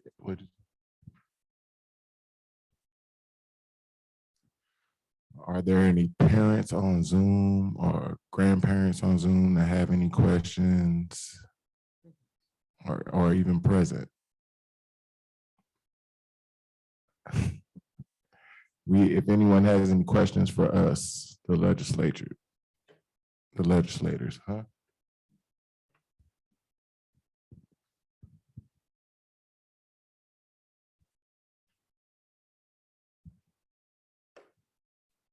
Mr. Robinson, do you have a question as a grandfather?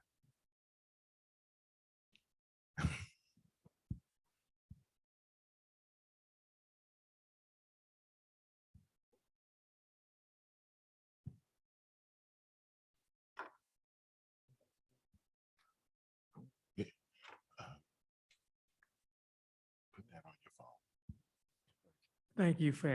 Thank you, Jay, for asking me to come up. during the initial pandemic, I had an opportunity to sit with my grandson while he went through the first time he did virtual learning. And I became well experienced with it. I almost completed the grade that he was in. If that pandemic had lasted one more day, I would have committed murder. You know, I don't know about everybody else in here, but it was very difficult.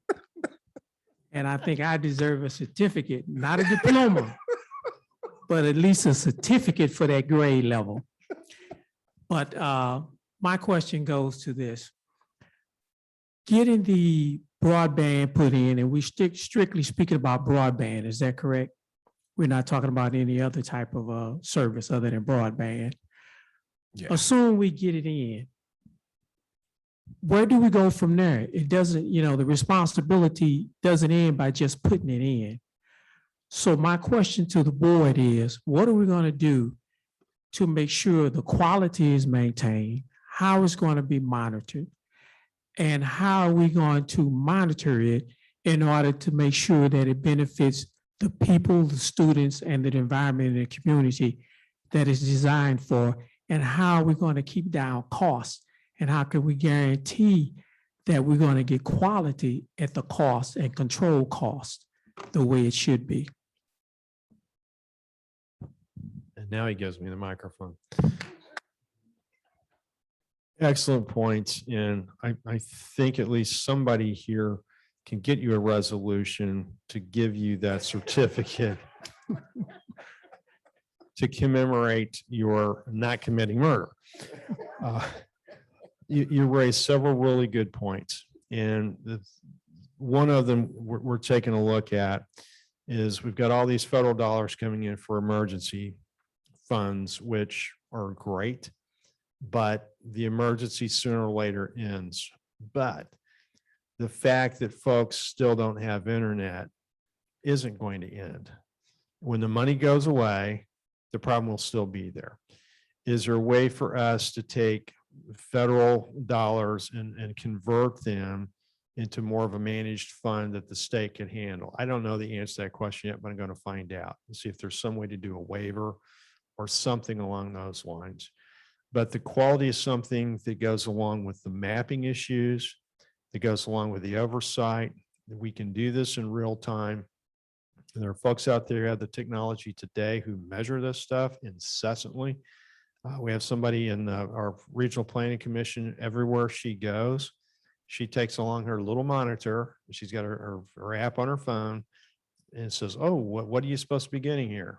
And they'll tell her, oh, we're supposed to be getting 25 through or whatever. Well, here's what you are getting. And there it is. And it's not anywhere near what it's supposed to be because everybody in the room's on their device and they're soaking up that bandwidth. So that's something we need to embed in statute is an accountability piece. And we just talked about what they've done with West Virginia. That's something they have actually done. They've accomplished that. So we need to make sure that we ride herd on folks who take our money, which is not our money, legislator money. It's our money sitting here. It's your money. And take that and deploy it and say, okay, here's your responsibility back to us.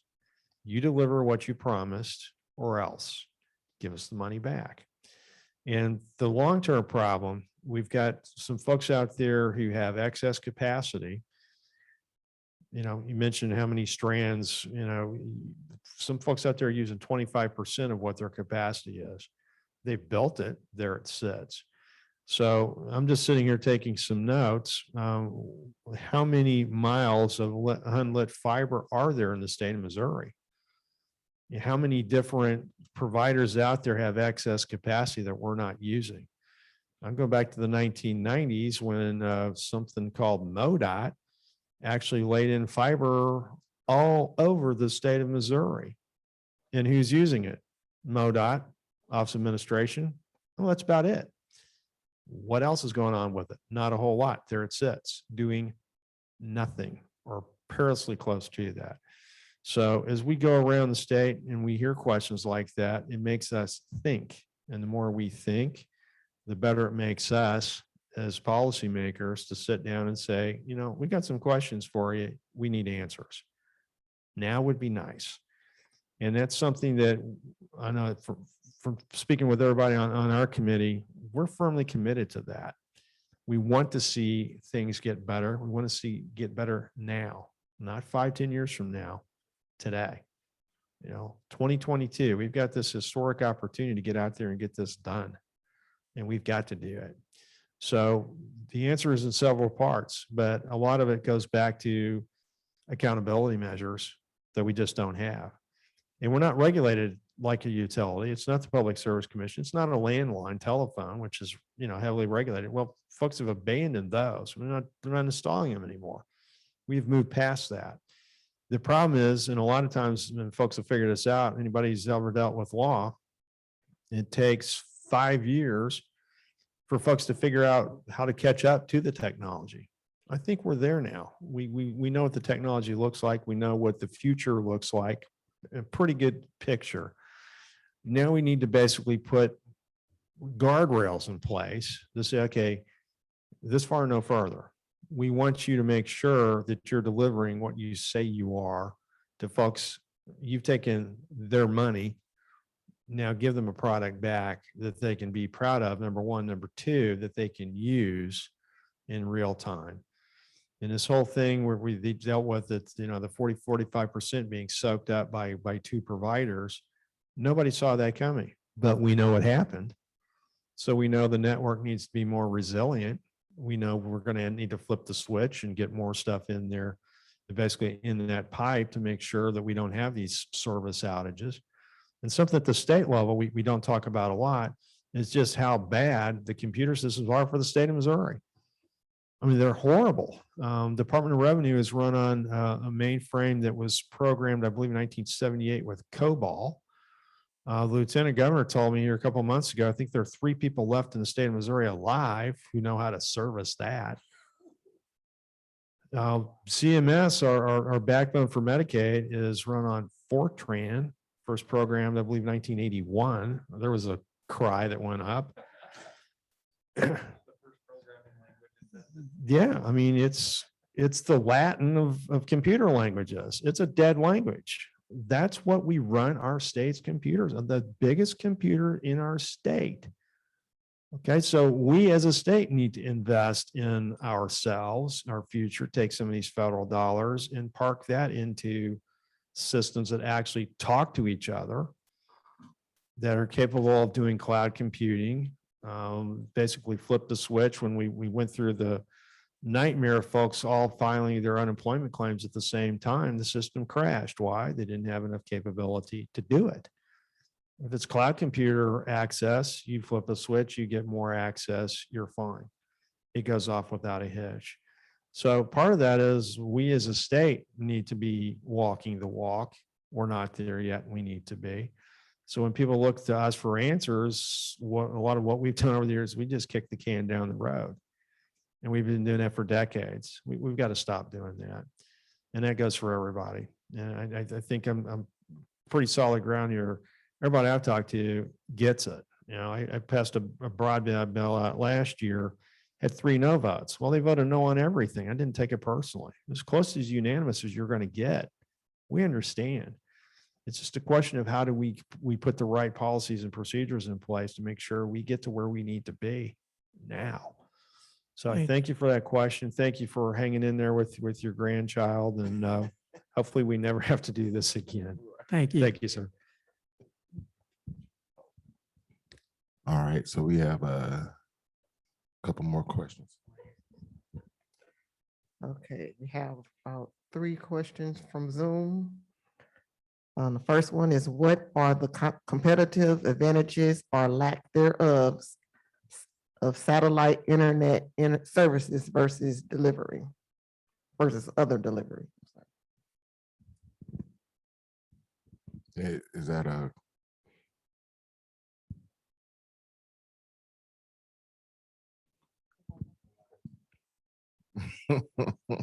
So to clarify, the question is, what disadvantages do providing internet over satellite?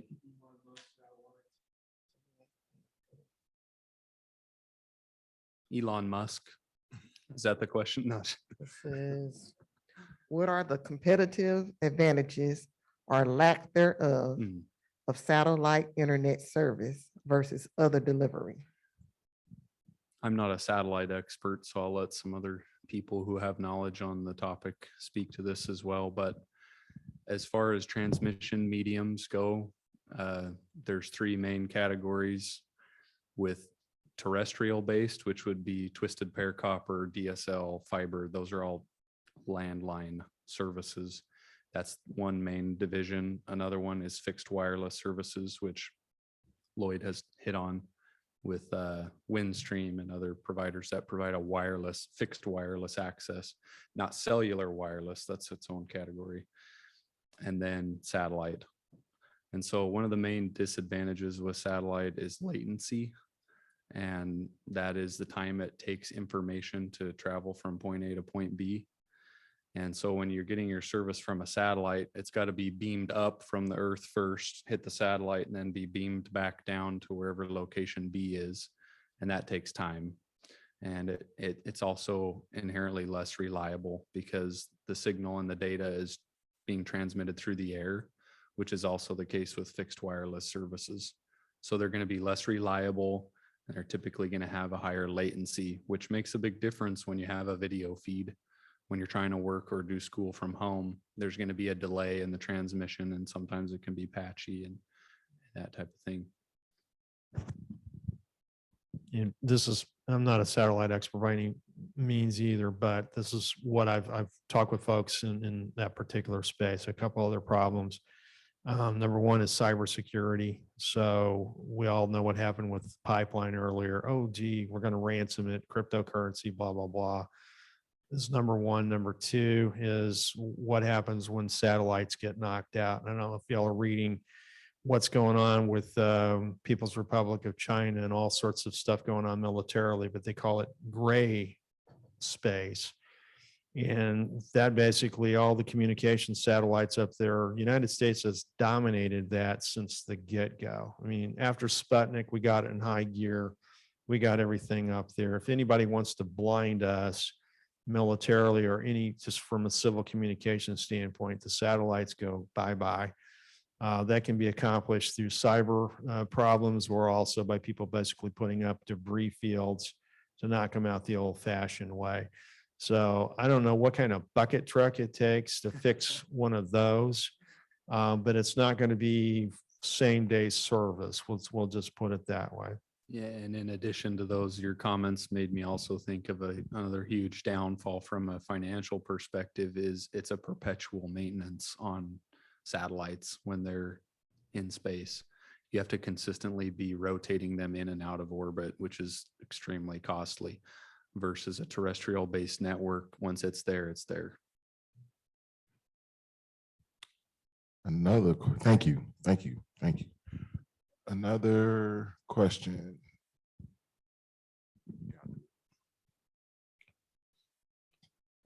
In exchange for companies assessing Fed and state dollars for building. In exchange for companies accessing federal and state dollars or building out services, can the state place cost controls to prevent the cost for the service from exceeding the local people's ability to pay?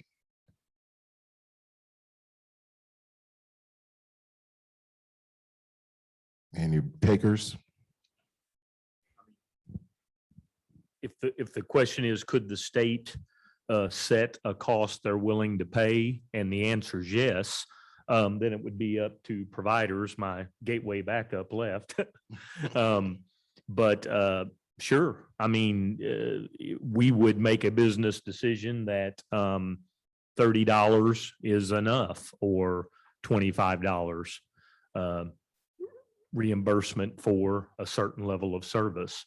At the end of the day, there is only so much bandwidth available in the pipe, you might say, or in the, even if it's in the, the satellite feed. So yes, I mean, you could set levels.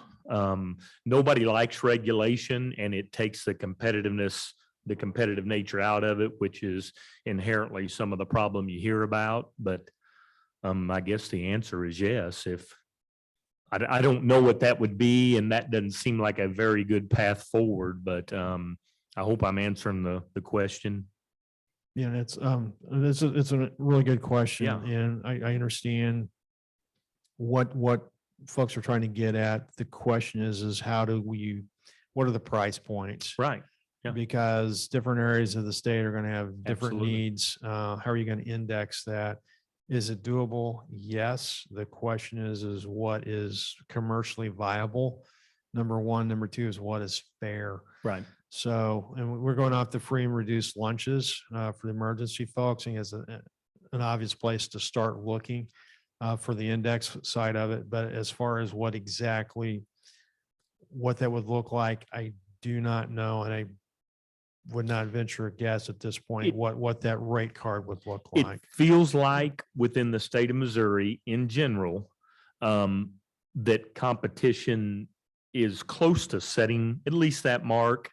Again, we can sell a service at 50 that he might say that he needs 64, but in general terms, it would be easy to paint a picture that 100 meg service is worth $60 and a gig level service is worth $90 and so on and so forth. Your friends across the river may need to pay a little more because it's such a backward state. We all get that. But generally speaking, those parameters are probably not as far off as one might think. Would you agree? I would say that the EBB program that's been talked about would be the first line of defense on that, because it is a federal program and it's universal. So it doesn't care whether you get your service from GoSimo or from MissouriCom. And so the federal government's already putting a program like that in place, has put it in place, and will fund it with a lot more money if this infrastructure bill passes the way it looks now. And so for the state to implement measures that we're already replicating something the federal government's doing, I don't think would make a lot of sense. Although the state's giving money to build the network, they can still receive a subsidy from the federal government to help cover the cost of that.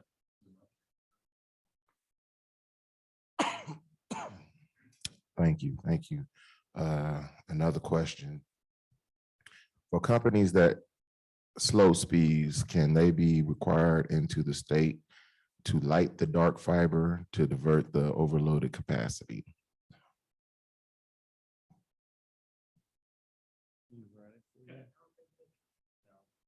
Theoretically, yes. Practically, I don't see that happening.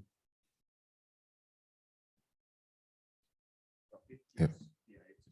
Yeah, it is a shame, but I have been able to talk to some of the CLECs, local CLECs who have dark fiber that are willing to build that out, light it up for us to extend into unsecured areas. So there are folks or, partners that are looking at not only being able to expand their reach at a low cost, but also just being able to get that internet connection out to the kids very quickly. Because if their last mile or their dark fiber is within miles, but it's just not lit up, they could light that up and let us attach to it and push that out. So we have talked to a couple of the local CLECs and areas that we're talking to. St. Joe's, we talked to Bluebird. They're mostly in buildings, but they said, listen, we want to get into residential. And if you want to connect to our POP, our dark fiber, we'll light it up, or our POP, and you can push it out to all the homes. So some of them are looking at a way to expand their reach, as well as it doesn't cost the kids anything again, because what they're doing is getting onto the school's network. So they might they'll get more money for expanding the pipe into the school because there's going to be more users on it. It sounds like dark fiber is it's a commodity that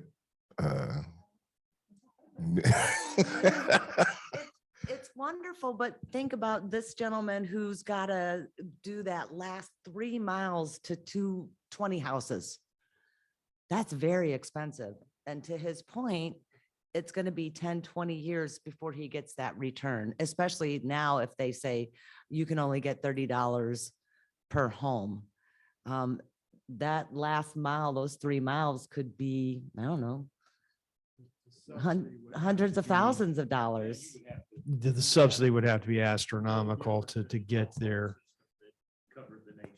Yeah, so there are points where wireless makes a lot more sense than anything else, and that would be the scenario where that would be, I think, applicable. Well, and what we're doing isn't even with wireless. I mean, we are taking that fiber. So if it's a gig of fiber, we're getting a gig of fiber type speed out to that area. So a little bit different than just Wi-Fi. It's taking the speed that we're connecting to and pushing it out. That's huge. A typical wireless access point would lose about 50% of its throughput for every hop. That's why you'd have to have Wi-Fi access points everywhere. But our solution doesn't have that. It only loses 2 to 5% degradation per hop. That's huge. That means we can go miles and still be able to send that data, voice transmission quickly. So partnering with the local CLECs, extending their last fiber, Technologies. and looking at emerging technologies. So we should talk. But I'm still on the dark fiber. What's the purpose like of dark fiber? Like, why would people lay fiber and not use it? Plans for the future, but a lot of times, so to understand it on a more basic level, I guess, would be dividing a network architecture into 2 main types or parts, and that would be transport and distribution. Your transport network is what carries your bigger pipes. And then once it gets to an area, it spreads into a distribution network. And that's what some people call the last mile. And that's where the trick comes in, because you got to find a service provider to deliver that last mile on a distribution network. And that's where most of the maintenance comes, and dealing with the customers and providing the service. So typically when you hear the term dark fiber, it's not in relation to a distribution network. It's going to be tied to a transport network where it's crossing a lot of miles, and capacity can be broken up into wavelengths, because on a more granular level than just how many fibers are in a buffer tube inside the cable. A buffer tube's typically made up of 12 fibers. And you can have increments of 12 in a fiber cable. So a typical size is a 144 because it's a factor of 12. And so you have 144 physical fiber optic cables inside that one cable, but then you can divide that spectrum of non-visible light into wavelengths, and that can be sold as a dark wavelength or a dark fiber as part of that technology. So it gets into the science a lot more granular level, but it's not typically a distribution network that you're referring to when you speak about a dark fiber. And it, as a commodity, it would be a transport from like a large city to another main location. Thank you. Here's a comment. If we don't go cloud, we are wasting money. Exclamation point. No, anyone? I got an amen. Another question, is the Missouri government considering enacting legislation to protect our residents from being exploited by broadband providers? Specifically, will you make legislation to prohibit the providers from, 1, harvesting user data, i.e. search history?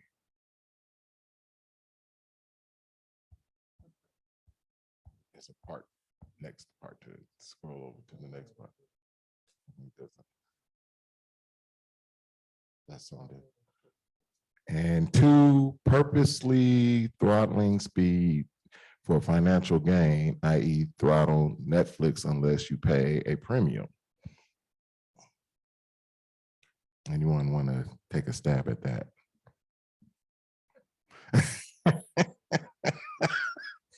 It goes back to net neutrality is the short answer. So Google net neutrality, whoever asked that question, and you'll learn a lot of reading about Chairman Pai's initiatives and the FCC.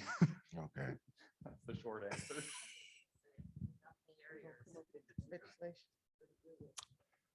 What about the will we make legislation to prohibit the providers from harvesting user data, search history? Would that be congressional federal issue?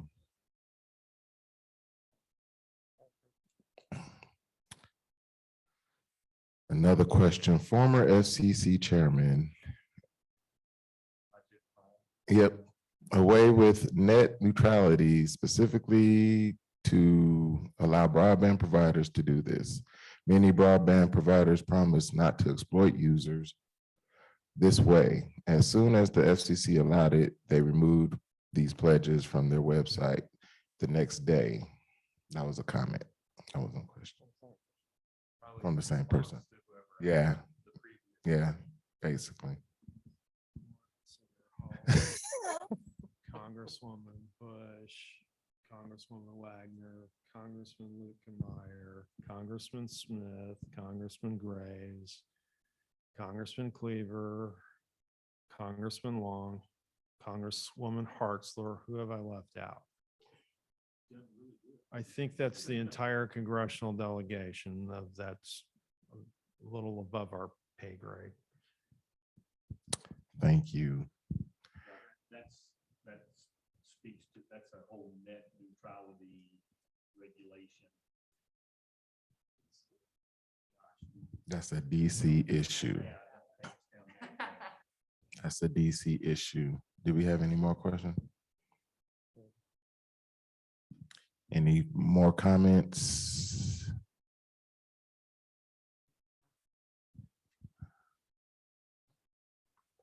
Ms. Powell, how you doing?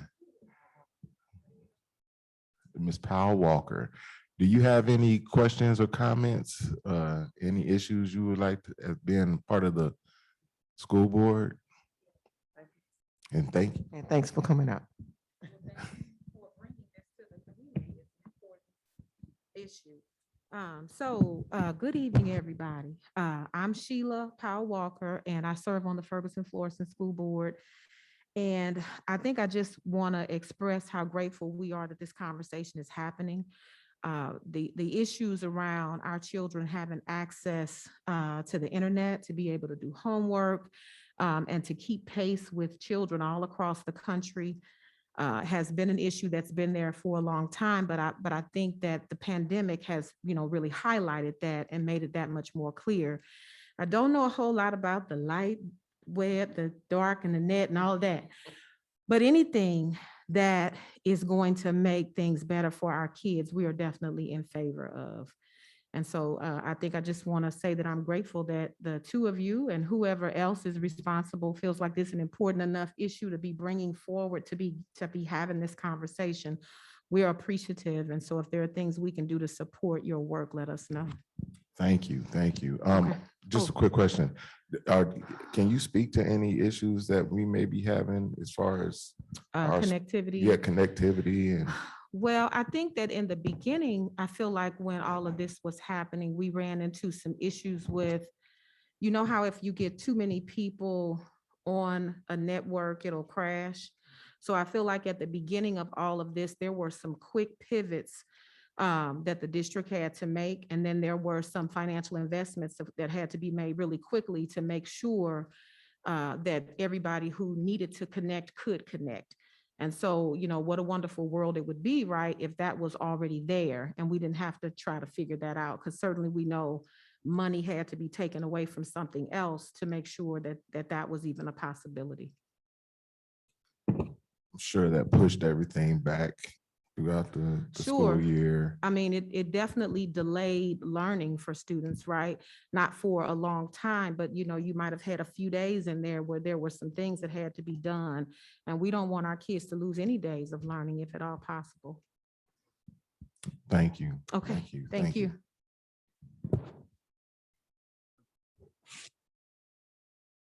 Sorry, if we're trying to wrap up, nobody will offend me if they leave.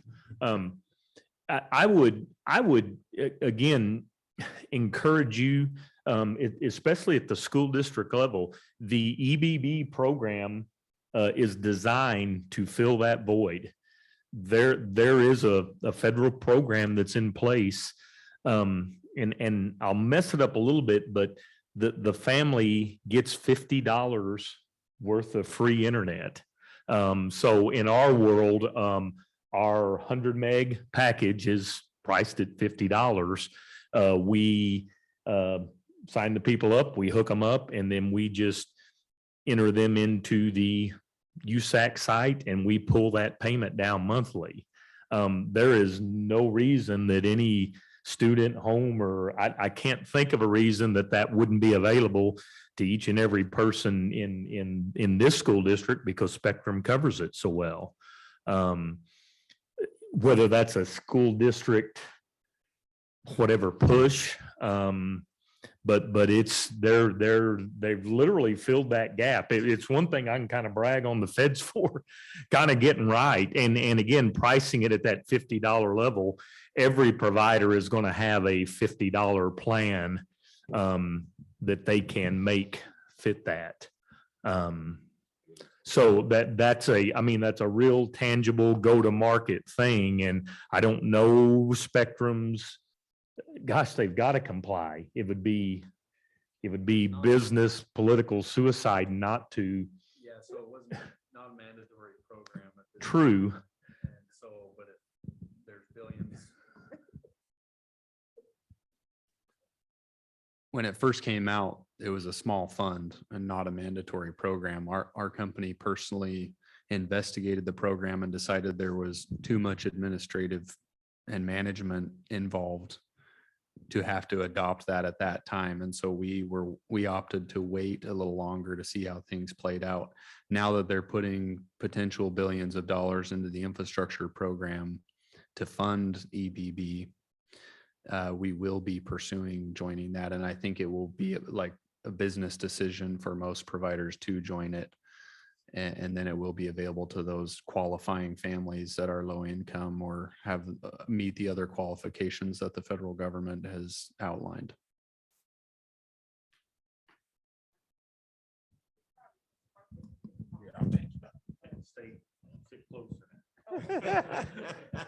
While she's walking up, there was a comment towards what you said earlier. The district made quick pivots to recover the network. They also figured out the turning off the camera for students helped with the network traffic. While that is not a long-term solution, we appreciate the team for figuring that out.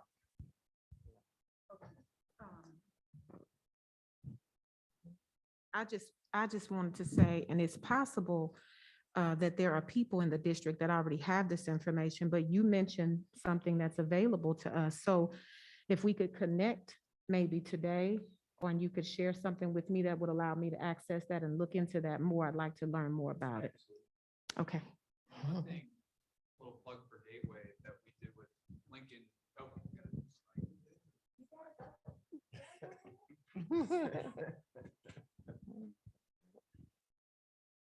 We worked with Lincoln County and put pamphlets together for all the families in the school district with information about the EBB program and a number to call and how to sign up.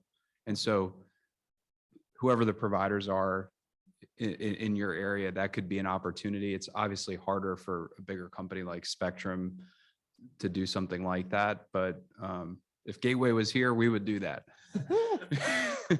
So. There's another comment. Spectrum has a 50 plan for 200 megs. Yeah, and that'll probably vary, again, depending on competition. You could cross the river and that would be different. And it's they're mind boggling about what they price things at, but that I would dare say if that program weren't available, that some good congressional nudging from their fine representation here in the school district, that program should be available. There would be zero reason. If I can do it in Sikeston, Missouri, Spectrum can get it figured out. If they're not already, and there's a real good chance that they probably have already done this, but those federal dollars need to come to those students. It is there, and we found it, while a little bit cumbersome up front, real easy. It's a real easy process. We go to the USAC site, we turn Representative Riggs in as a Lifeline client, and we get a payment 2 days later. I mean, it works. And again, I almost applaud them for getting something really right at the, at kind of the grassroots level. And anybody missing out on it, you go apply, and gosh, the application process is really, really quite easy. So probably a space that, again, for the state, for once you get to kind of stay out of it and don't have to be involved in, but I would encourage not only this school district, but if there's 25%, you could cut that down to single district or single digits real easy. Thank you.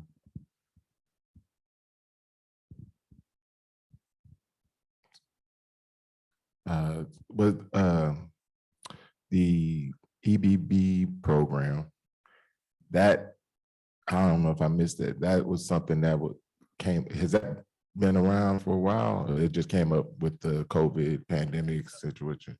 It's the last of the CARES Act, you might say, one of the latest provisions of the CARES Act money.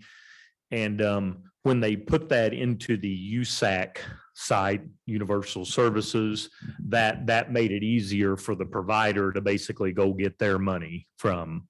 So it's a lifeline thing that you have to do as a provider.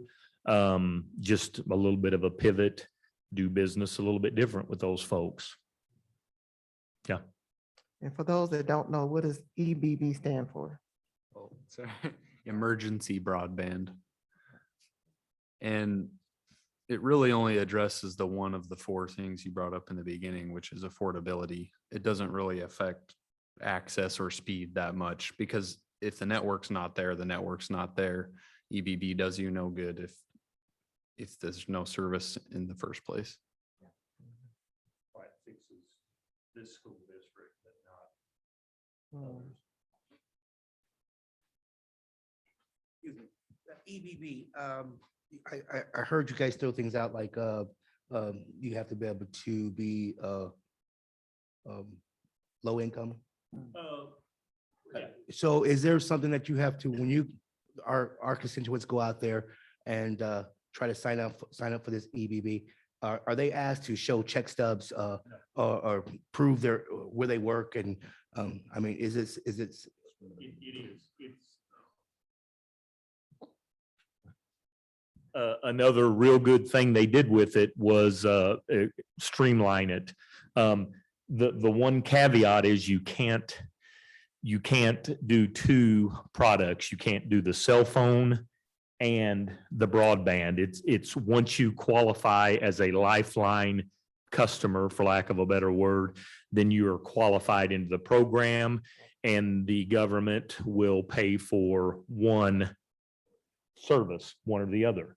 I don't like that as a provider. I think in this day and age, again, a single mom out there working, she's got to have a cell phone. Don't make them make that decision. It's almost perfect in that don't make that divide nowadays. Yeah, broadband is a utility that's every bit as important as her cell phone, except she's got to have cell phone, right? Or I've got to have phone contact for the school, probably wins out more than broadband.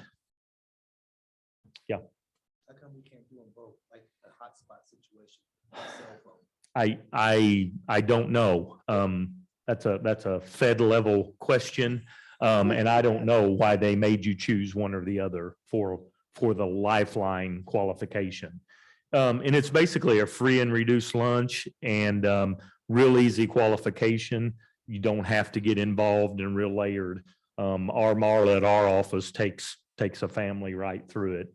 Real basic. Yeah.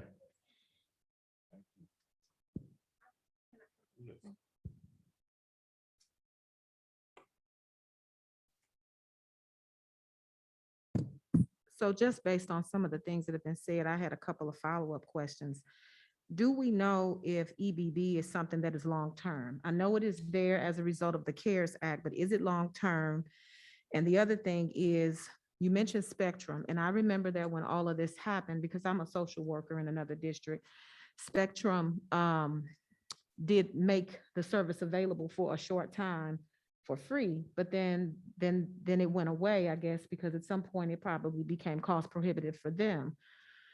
And I hate to put all this on you, but I'm looking at you, but it could be for anybody. So is this different than that, I guess? Does that make sense? Because I remember that Spectrum did that, but so you're saying this is something that's different than that? That he said it. There is it has been funded at a certain amount, and when the money hypothetically runs out, the program ends. As a provider, I think the assumption is that once a program like this started and is effective and continues for a certain amount of time, it's going to be awful hard to pull it back completely because you're taking people's internet away from them. As we say in Jefferson City, subject to appropriation.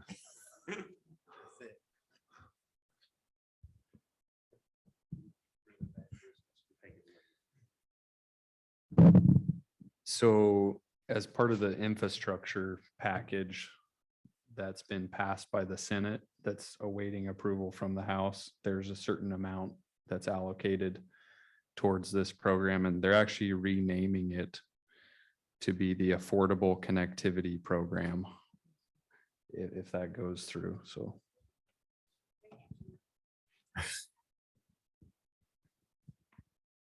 Thank you guys for your input. We have another comment. Thank you for hosting this town hall via Zoom. It allows more people the option to participate. You are welcome. You are welcome. It is now 6:50. Well, 6:45 by my watch. If there aren't any other questions or comments, I just wanted to say thank you guys for showing up. Thank you all. Again, thank you, Representative Riggs, for summoning me to do this. This is going to help out a lot. I would have liked a lot more participation, but we'll probably end up doing this again, I'm sure.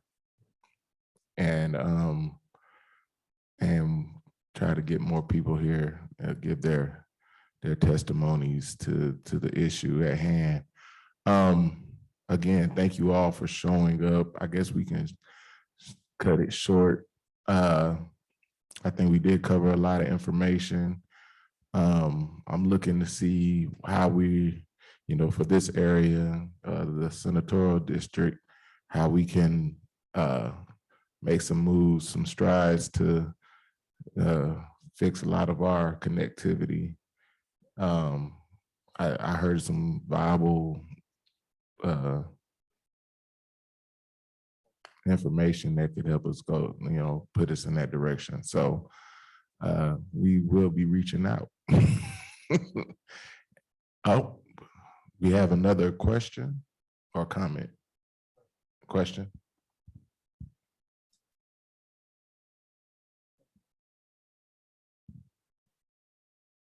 Hold on, let me go.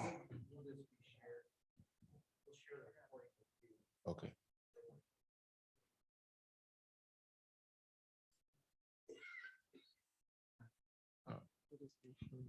Will this be shared? We'll archive it. We'll archive it. And so, yeah, it could be distributed that way. More people can get involved. YouTube. So yes, it will. But again, thank you. Oh, I was just gonna say, thank you to the school, for Ferguson Florissant School District for allowing us to have this important town hall here. And thank you for all the ones who participated on Zoom as well in person. And thanks for answering all the hard questions, because we have no idea that information, but I appreciate it. And thank you, Representative Riggs, for bringing this to Representative Mosley. And